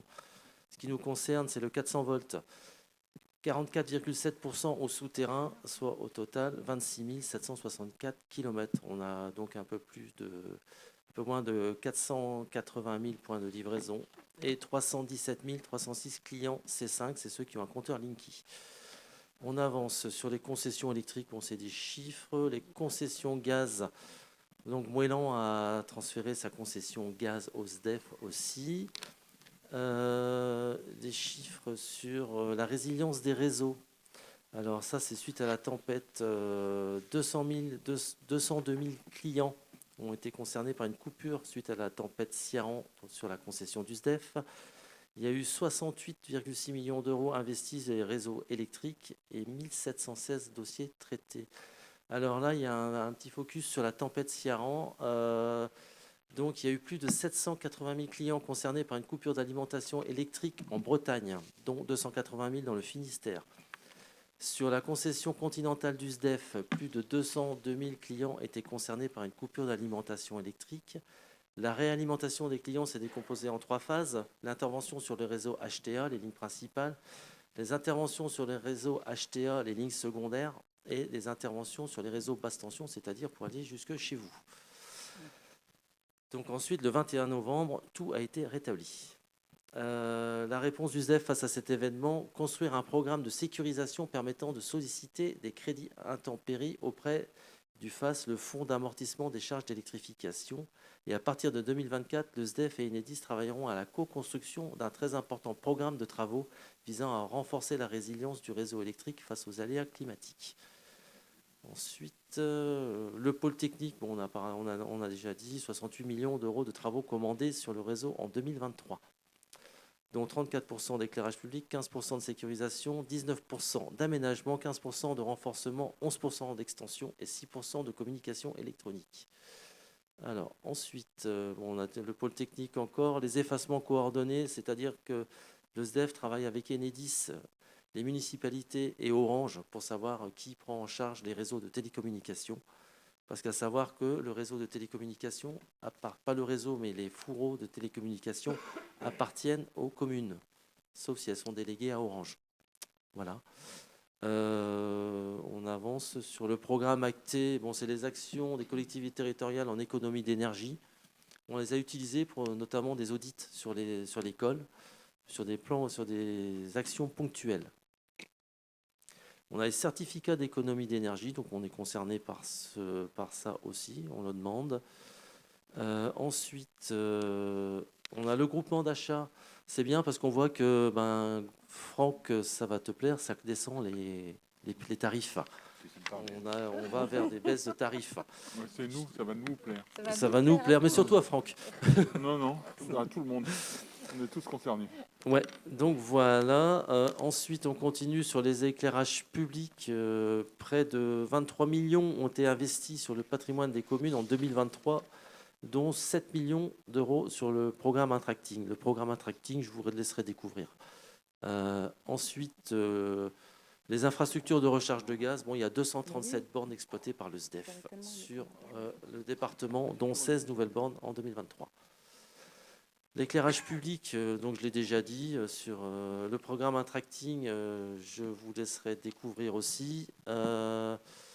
Ensuite, les infrastructures de recharge, on en a déjà parlé. Le développement des énergies renouvelables sur le territoire. On a 53 installations photovoltaïques et 2655 MW produits. Donc on voit l'évolution. Ce qui est bien, c'est la petite courbe qu'on voit avec l'évolution des installations depuis 2011. On voit qu'en 2011, on en avait 6 et en 2023, il y en a 53. Voilà. Ensuite, la numérique, c'est très technique. France Connect, Finistère Smart Connect, c'est tout ce qui peut être utilisé pour des commandes en GTC, en gestion de techniques centralisées. C'est-à-dire, on pourrait décider à terme de commander l'éclairage public. Ponctuellement, à certains endroits, on n'y est pas encore. Hein. On n'a pas développé la fibre, donc on va attendre. Voilà. Le plan de corps de rue simplifié, c'est tout un cadastre où on aura tous les réseaux dessus. Réseau gaz, électricité, voilà. Donc ça, c'est pareil, c'est en cours d'exécution.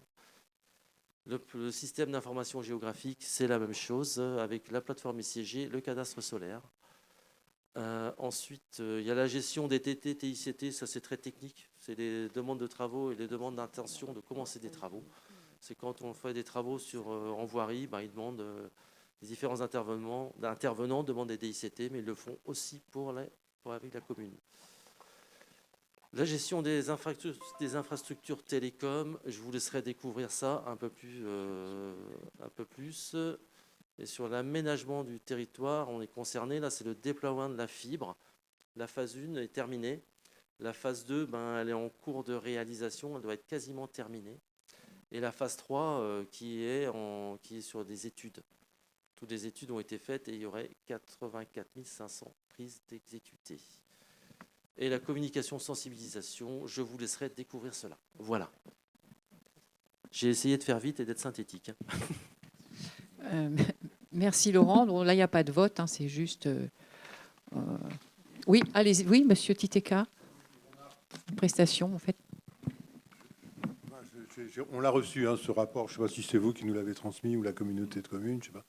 Moi, simplement, je voudrais dire qu'on n'a pas d'éléments, contrairement à ce qu'on avait un peu à la commission aménagement, la communauté de communes, concernant au niveau de la production électrique.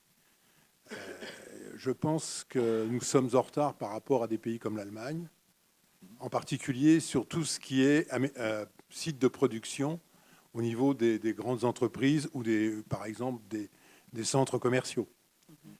Là, il y a un gros retard. Il n'y a aucune obligation légale malheureusement. Hein. Et je pense que là, on a un vrai retard. Alors, il n'y a aucun élément qui donne, ou alors je ne l'ai pas vu dans ce rapport du SDEF, qui donne l'écart entre ce qu'on demande aux particuliers et ce qu'on demande aux entreprises. Il y avait un petit schéma en toile d'araignée au niveau de la communauté de communes qu'on ne retrouve pas là. Mais je pense que sur tout ce qui est production, on a un problème aujourd'hui avec les entreprises et les grands centres commerciaux. Alors, moi, je voulais tu vas répondre. Ouais, pardon. Je voulais simplement répondre à ça. Si les entreprises ont des obligations, notamment sur les parkings.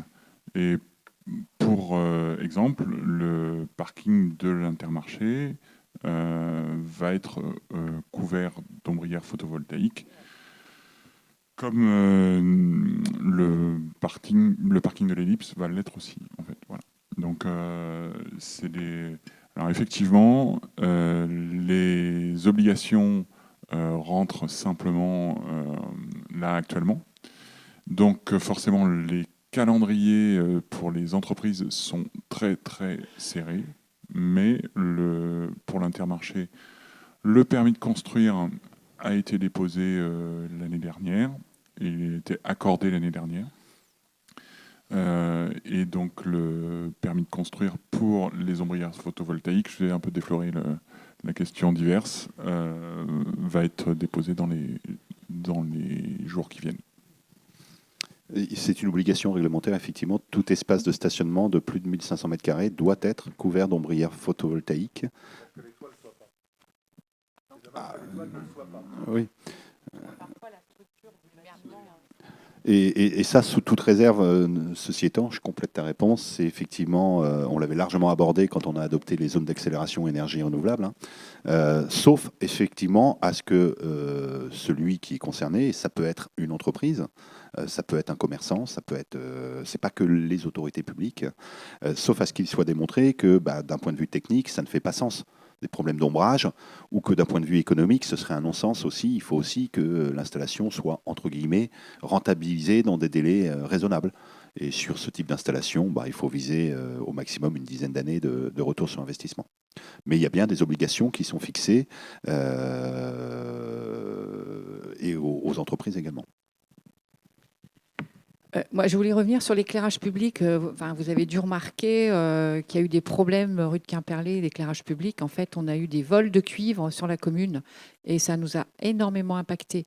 Donc, et il y a de plus en plus de vols de cuivre. Donc, c'est un problème, ça. Donc, après, je ne sais pas quand ils vont pouvoir remettre l'électricité, mais je sais qu'il y a des endroits où il n'y a plus d'électricité, surtout rue de Quimperlé, c'est un problème. Oui, ouais.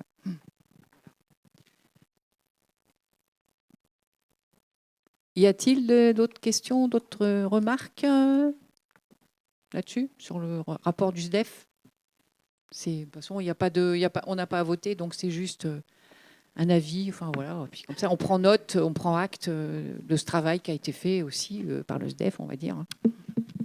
Alors ensuite, on passe à un autre sujet, c'est le budget participatif. Vous voulez le passer sur vous voulez le brancher? Le résultat des votes pour afficher les... Bon, oui. Alors, c'est Gwen qui le fait. Très bien. Allez, vas-y. Oui, bonjour à toutes et tous. Je suis ravie de prendre la parole pour ce bordereau parce que c'est un long processus qui s'achève et c'est aussi une grande première pour Mouellan puisque c'était la première édition du budget participatif et que c'est un projet qui nous tient à cœur. Donc, je vais faire un petit retour en arrière. Ce processus a démarré le 27 mars dernier lorsque nous avons voté le budget. Et notamment à l'unanimité la création et le règlement du budget participatif et son enveloppe de 30 000 €. Ensuite, les habitants de Mouellan ont été invités à déposer des projets entre le 1er avril et le 15 juin. On a reçu 32 projets. Alors tous n'étaient pas dans les clous, ne répondaient pas à l'ensemble des critères, mais il y a 32 personnes ou collectifs qui ont pris la peine de nous proposer des projets et c'était un très bon taux de réponse. La troisième phase qui s'est enchaînée, c'est la phase d'analyse des projets qui a eu lieu là plutôt, la balle était dans le camp des services entre mi-juin et fin septembre environ. Et c'est là qu'on a pu déterminer les projets qui étaient réellement éligibles au budget participatif et non pas ceux qui nous plaisaient le plus. Tous les projets qui répondaient aux critères ont été soumis au vote de la population. Et donc, on a soumis 8 projets au vote de la population. Le vote a eu lieu entre le 21 octobre et le 25 novembre dernier. Alors, ces 8 projets étaient les suivants. L'installation de bornes à vélo supplémentaires en divers points de la commune, la valorisation des lieux clés de la commune par la signalisation. Par lieux clés, les porteuses de projets entendaient entrée de ville, plage, port. Le projet numéro 3, le retour du dessin perdrix au carrefour central du bourg. Projet numéro 4, l'installation d'une balançoire pentagonale à l'arrière-plage sur Carfani. C'est une balançoire où 5 enfants peuvent se faire face en se balançant. L'installation d'une pompe manuelle pour la fontaine de Brignot afin de rendre l'eau accessible aux riverains de la fontaine avant qu'elle ne parte se verser dans la mer. Projet numéro 6, l'installation de panneaux d'affichage libre pour les associations.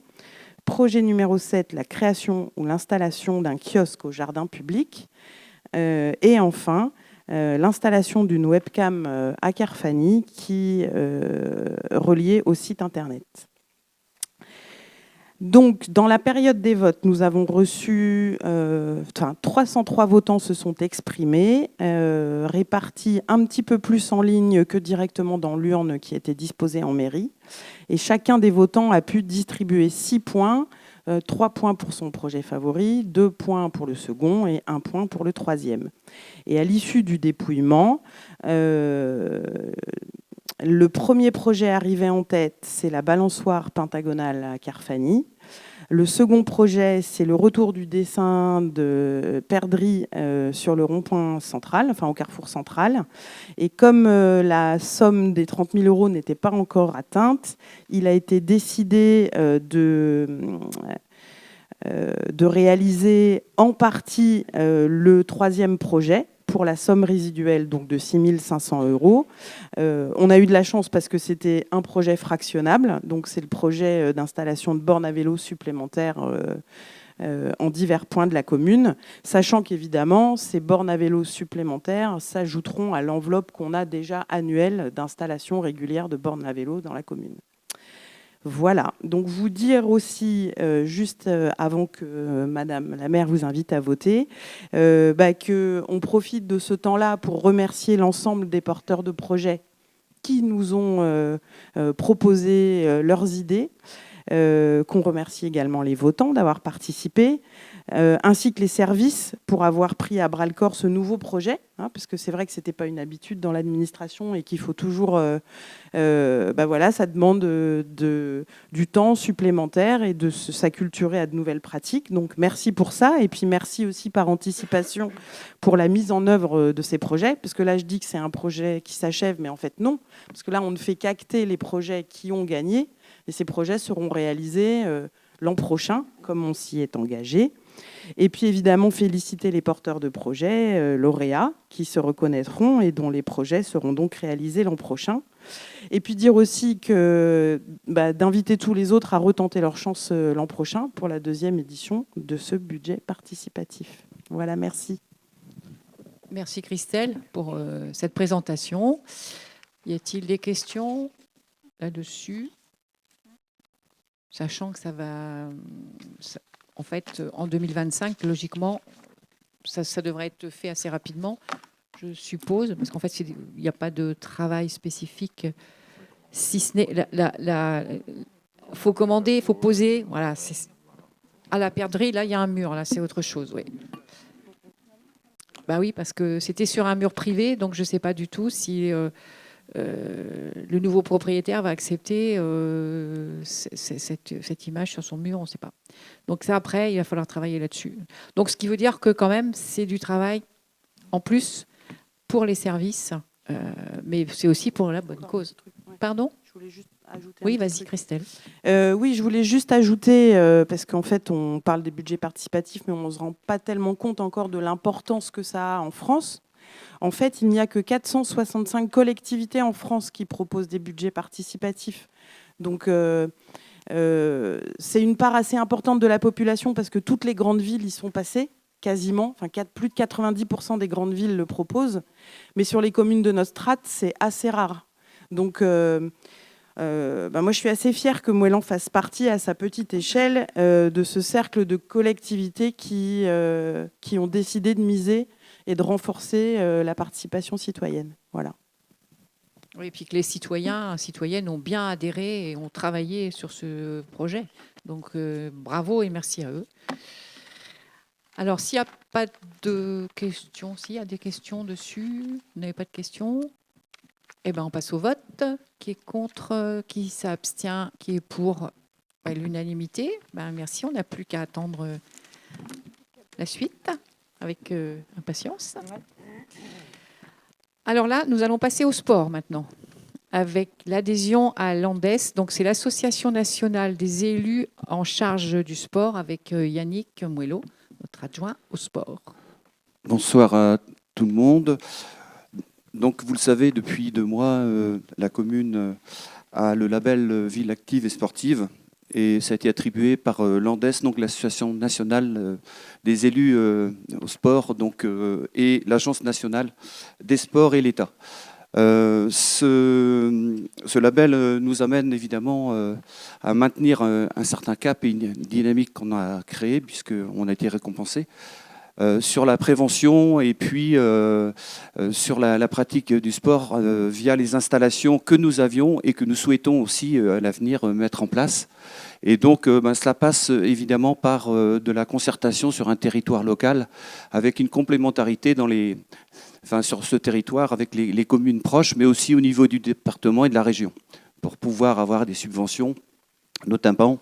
Et puis la particularité de notre commune, bien c'est vrai qu'on a des souhaits de développement sur des activités notamment nautiques qui seraient intéressants à pouvoir évidemment subventionner pour que ça coûte moins cher aussi à la commune. Donc ce travail, ça se fait en concertation avec d'autres élus et c'est un moment de partage évidemment et de prendre appui sur les communes qui ont déjà des actions en place ou qui peuvent être des conseils pour des futurs projets. Donc voilà l'importance de cette adhésion qui ne coûte pas cher, je vous rassure. On n'est pas dans les millions. On est dans quelques centaines d'euros puisque nous sommes sur 256 € pour l'adhésion d'1 an, donc jusqu'au 31 décembre 2025, pour les communes de 5 000 à 20 000 habitants. Donc je tiens aussi à dire que la législation et puis les réglementations changent, le matériel et les matériaux aussi évoluent, et les pratiques sportives aussi évoluent, donc vous le savez. Et donc, à ce sujet, évidemment, pour ne pas faire d'erreur, c'est aussi de s'informer sur les nouvelles pratiques, notamment, et l'aménagement des espaces dans une idée de, vous l'avez dit, de concertation aussi dans le cadre des développements durables. Donc, maintenant, à vous de voter pour savoir si vous êtes d'accord. Pour 256 € annuels. Merci. Tu as bien vendu ton adhésion, je pense. Et je pense que Franck, notre adjoint aux finances, ne va pas être contre, vu la somme si minime, en fait. C'est vrai que c'est peu cher, en fait. Par rapport à d'autres abonnements, je trouve que c'est peu cher. Y a-t-il des questions là-dessus? Oui, monsieur Patrick Desfossés. Allez-y. Petite remarque qu'on avait, oui. qu'on avait tenue... quand je dis... parlez dans le micro parce qu'on n'a rien entendu. Petite remarque qu'on avait tenue en commission, c'était donc on n'avait pas une vision très très très claire du rôle entre Andes et puis le responsable des sports de la commune. Donc on était d'accord en commission pour valider l'adhésion, au même titre que personnellement, enfin, on est d'accord pour la valider. Pardon. Par contre, on se demande une réflexion d'une année, donc faire voir une expérience d'une année, puis on reposerait la question dans 1 an, histoire de voir comment ça fonctionne, quels sont les retours, quels sont vraiment nos intérêts d'une telle adhésion, quoi. On repose la question l'an prochain. D'accord. Simplement vous dire qu'il y a quelques communes autour de nous aussi qui sont villes actives et sportives et qui font partie de l'Andes.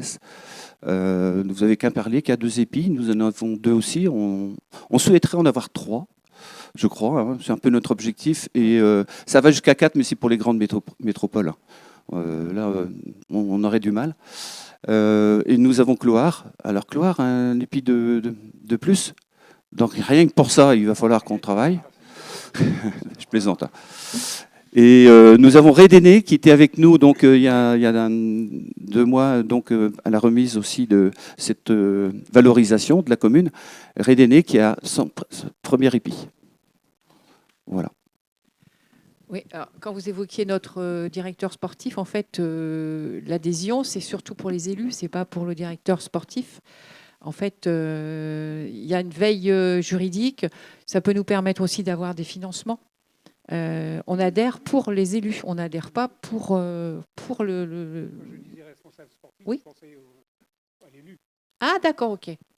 Parce que j'avais l'impression que vous parliez Non, du je- directeur à l'élu, des à l'élu, sports. à l'élu. D'accord. Donc voilà, Oui, bon, c'est. c'est juste pour dire que l'an prochain, peut-être qu'on rééchange sur le sujet, quoi, histoire de dire qu'est-ce qu'on en... Ouais. Quelle est l'interprétation au bout d'un an. Mais sur Oui. le principe, moi, je suis d'accord. 258 euros. Non, non, je ne discute pas, je discute pas. Très bien. Il n'y a pas d'autres échanges? Non, écoutez, on va voter. Qui est contre? Qui s'abstient? Qui est pour? L'unanimité. Merci beaucoup. Alors là, maintenant, on va passer à l'ouverture des commerces les dimanches et jours fériés, comme on le fait tous les ans dans toutes les communes.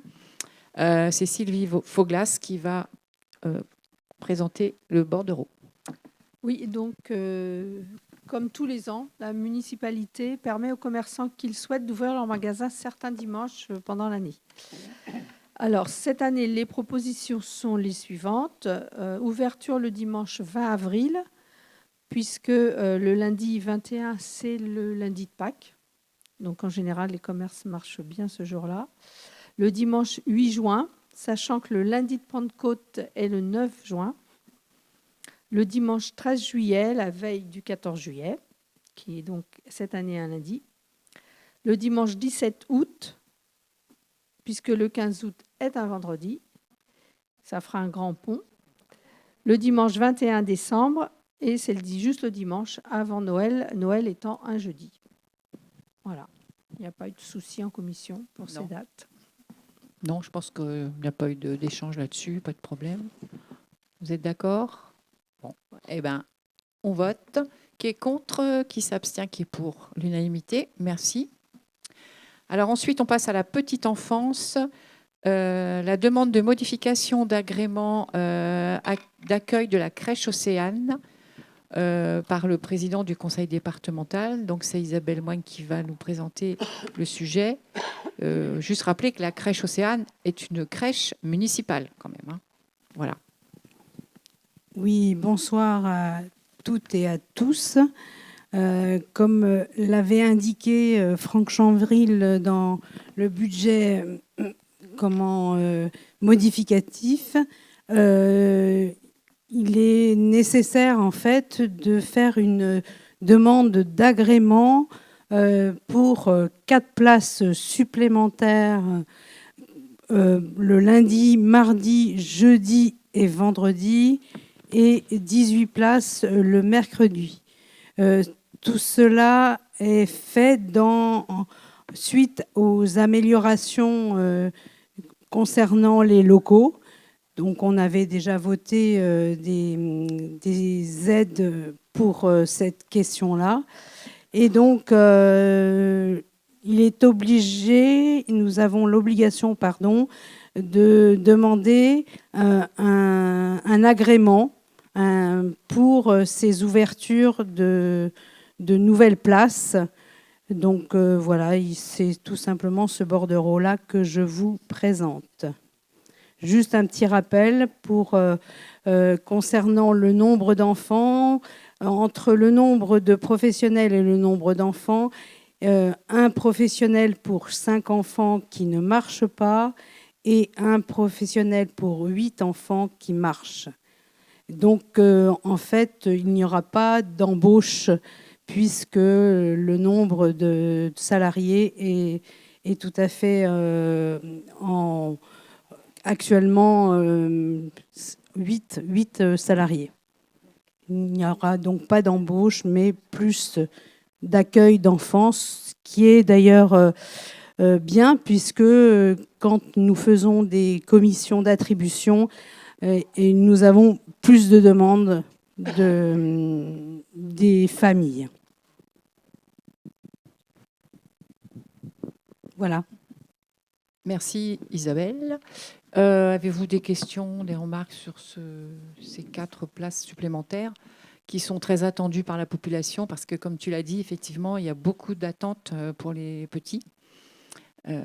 Et sachant que la crèche a été complètement restructurée, on a récupéré de la surface, donc c'est très bien.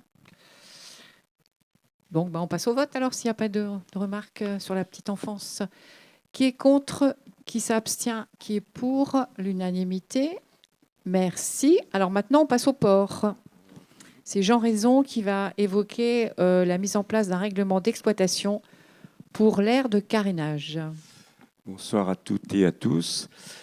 La réglementation a été présentée en commission infrastructure du 26 décembre. Et avant de parler un petit peu des grands articles, je voulais simplement remercier tout le monde. Pour moi, c'est une grande victoire maritime, cet aboutissement de cette aire de carénage. Ça fait plus de 15 ans qu'on en parle. Je suis pas loin des 18 ans, je crois.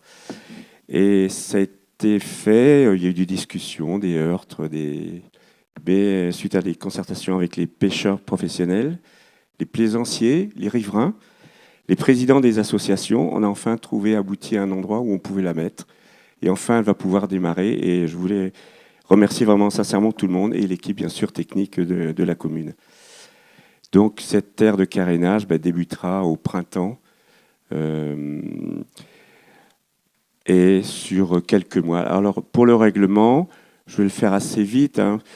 Je tiens à préciser que ce n'est pas une station de lavage, donc c'est une aire de carénage.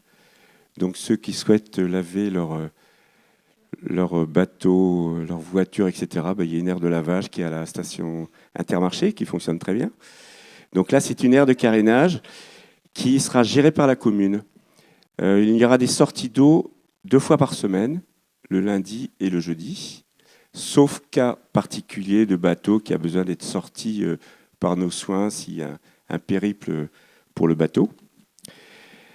Elle sera utilisée du 1er mars au 15 juin et du 15 septembre au 30 novembre. Bon, là, c'est une ébauche que nous mettons sur place pour l'instant. Ça peut évoluer, bien sûr, si dans le temps, ça se développe énormément. Lors de la sortie, la remise à l'eau, il faut que le propriétaire soit là. Il y a 14 articles, je vous présente que les principaux. Protection de l'environnement, bien sûr, pas de nuisance de bruit le soir, le dimanche et jour férié. Interdiction pendant les heures de vente à l'étal du poisson, c'est normal. Et la capacité, c'est maximum des bateaux de 10 tonnes, et la longueur peut aller jusqu'à 12-13 mètres. Lorsqu'il y aura plusieurs bateaux, on pourra en mettre que 2, et les petits, on pourra peut-être en mettre 4, voire 5, grand maximum.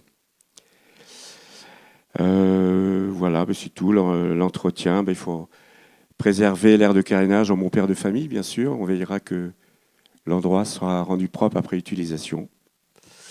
Voilà. Merci. Je pense que j'ai dit. Merci Jean. Peut-être ajouter aussi au niveau pratico-pratique que les personnes, les propriétaires de bateaux qui voudront faire leur carénage au Belon doivent eux-mêmes amener leur karcher, qu'on ne prête pas de karcher. Oui, c'est important de le dire quand même. Oui. Chacun amène son karcher. Et puis dire aussi qu'en dehors de la période d'exploitation, en fait, ça sera un parking. Donc on gagne aussi en surface sur le port du Belon, ce qui n'est pas négligeable. Après, à voir comment on va s'organiser sur ce petit parking qui va être très demandé, je pense. Oui, on pense à l'avenir de pouvoir mettre les remorques, dételer les voitures et parquer les remorques. Parce que c'est un gros souci sur le port du Belon. Donc, il va falloir faire vivre cette aire de carénage. On verra au fil de l'eau, il y a de le dire, comment ça va se passer. Mais c'est vrai que c'est une victoire maritime parce que depuis tant d'années, c'est un roman qu'il y a eu autour de cette aire de carénage ou platin de carénage. Ça a été très compliqué. Et il y a eu des tensions. Et là, on a réussi à faire l'unanimité et tout le monde a l'air satisfait. Et il y a de la demande, il y a de l'attente parce qu'il y a plusieurs personnes qui m'ont posé la question quand est-ce que ça va, quand est-ce que vous le mettez en place? Donc voilà, c'est très bien. Donc il faut voter. Qui est contre? Enfin, à moins que vous ayez des remarques, je ne vous ai pas laissé. Oui, monsieur Titek. Pardon? Est-ce qu'il y aura un bilan financier? Oui, oui, il va falloir qu'on... Oui, non, mais je pose la question. Oui, Il sera publié quand? Ça sera à la fin de l'année, comme tous les À la fin de services l'année. payants. Oui. D'accord, non, C'est bien. Si. Tout... C'est très bien. Le bilan, oui, c'est travaillé en commission, mais ça ne sera pas en conseil. Mais en commission, oui. Bien sûr, on va faire les calculs, voir si c'est intéressant, si on ne s'est pas trompé dans les sommes proposées pour les sorties d'eau. On verra tout ça. Oui. Mais là, c'est vrai que c'est une première pour nous. On n'a pas de recul puisque c'est la première fois qu'on met en place une aire de carénage sur la commune de Moëlan. Voilà. Si je peux rajouter un petit mot en plus. Donc là, c'est une première approche. Et après, la deuxième serait d'avoir la labellisation de port propre. Et pour avoir ce label de port propre, il faut évidemment une aire de carénage. Donc après, 2025, on va se bagarrer pour avoir le label port propre. Juste pour le Belon. Ah oui, parce qu'il faut une aire de carénage. Donc ça sera que pour le Belon. Que pour le Belon, oui. Donc voilà. Donc on passe au vote. Qui est contre, qui s'abstient, qui est pour l'unanimité, merci. Ensuite, on va passer au tarif portuaire et c'est Jean Raison, toujours, qui va nous présenter ça. Donc également, on l'a présenté à la réunion infrastructure. Mais je tenais à...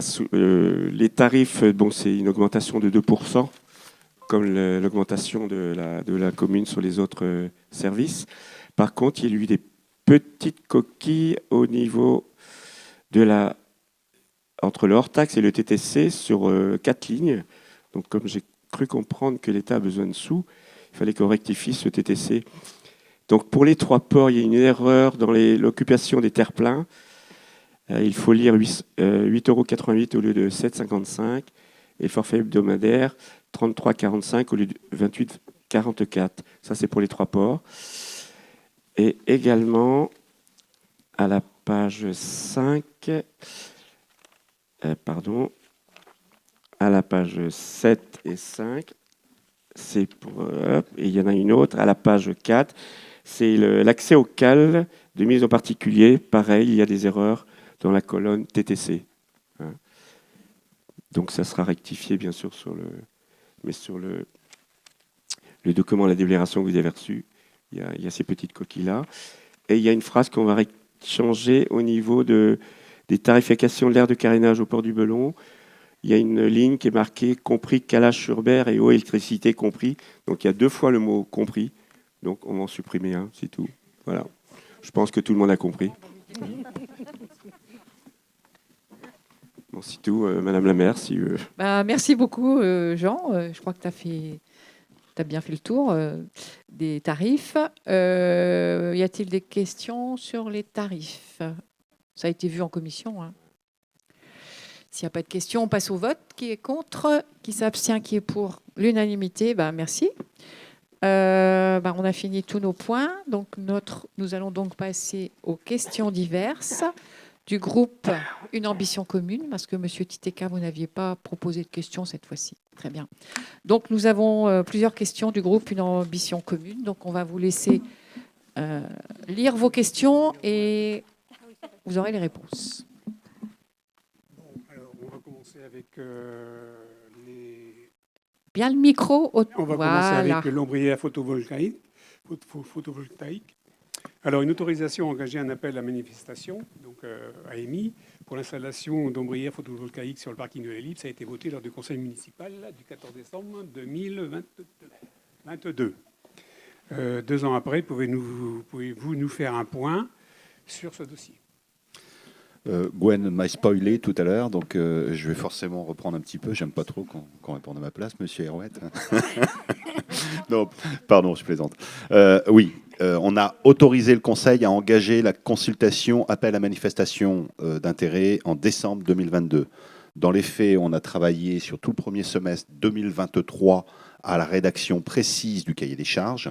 Ça a l'air de rien, mais ça mobilise beaucoup de temps à Jean, et notamment une relecture précise de la part des services communautaires, puisque vous savez qu'on bénéficie aussi d'un accompagnement de services communautaires sur tout ce qui est promotion des énergies renouvelables au sens large. Donc formellement, on a engagé la consultation et on a attribué le marché effectivement en fin d'année 2023. après une analyse des offres. Nous avions une offre, donc le sous-traitant est connu depuis fin d'année 2023. C'est donc le SDEF qui a répondu avec une sous-traitance à See You Sun. Donc on arrive en début d'année 2024. Ce qui prend du temps à partir de là, c'est, vous le savez, nous avons fait le choix non pas d'installer des ombrières pour revendre, ce qui est somme toute assez simple, mais pour couvrir nos besoins au maximum dans une logique d'autoconsommation. Donc c'est à partir de là que s'engage un travail très précis, mobilisant à nouveau les services communautaires, nos services techniques et le prestataire retenu, pour évaluer quels sont effectivement les relevés de consommation, site par site, pour l'ensemble des bâtiments communaux. Donc ça prend un certain temps, de nouveau. Et c'est un travail très technique et très fin, puisque c'est cette logique d'autoconsommation qui amène ça. Ensuite vient l'étape vérification droit d'urbanisme. Et là, avant même que de déposer un permis de construire, nous essayons de nous assurer qu'au niveau de l'autorisation architecte des bâtiments de France, tout sera validé. Le diable se cache dans les détails. On sait qu'il y a une sensibilité un peu forte de notre architecte des bâtiments de France à toute modification et installation de type énergie renouvelable dans un périmètre proche de la chapelle de Saint-Philibert, ce qui a amené de nouveau à une phase de discussion, y compris jusqu'à aller chercher l'avis de l'architecte originel concepteur de ce bâtiment du Centre culturel L'Ellipse. Oui, ça va jusqu'à là. Et enfin, nous en sommes, nous l'espérons, au dépôt du permis de construire, là, d'ici les prochaines semaines. Voilà. Oui, le SDEF a un petit peu de retard, mais voilà, ça devrait maintenant bien se passer et on ne devrait donc pas avoir de blocage au niveau de l'instruction droit des sols, puisque nous avons quand même passé un certain temps à discuter avec notamment l'architecte des bâtiments de France avant même l'examen du dossier, dans le détail. Alors, dans les faits, les travaux, on l'espère, devraient débuter au printemps 2025. Ils devraient nous amener probablement en tout ou partie jusqu'à la fin de l'été. On regardera aussi, parce qu'il pourrait y avoir quelques nuisances, le temps des travaux, et donc il va falloir qu'on règle la problématique du stationnement, ici même, et bien se caler aussi avec le planning de travaux côté Intermarché. Donc là aussi, les choses prennent un peu de temps pour bien se caler, mais bon voilà, le planning devrait être celui-là désormais. Une fois que les installations sont sorties de terre, il faut encore un délai administratif avant même que tous les contrats et tous les raccordements soient effectifs. Voilà. Donc on devrait voir l'installation sortir de terre en 2025, si tout se passe bien, et le raccordement peut-être interviendrait jusqu'à 2026, début 2026.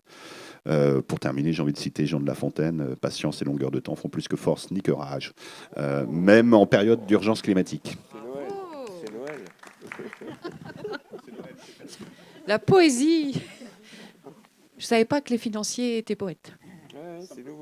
J'ai oublié de le dire, c'est quand même, c'est pas rien. On installe quand même une puissance qui va couvrir en équivalence les besoins de plus de 138 foyers.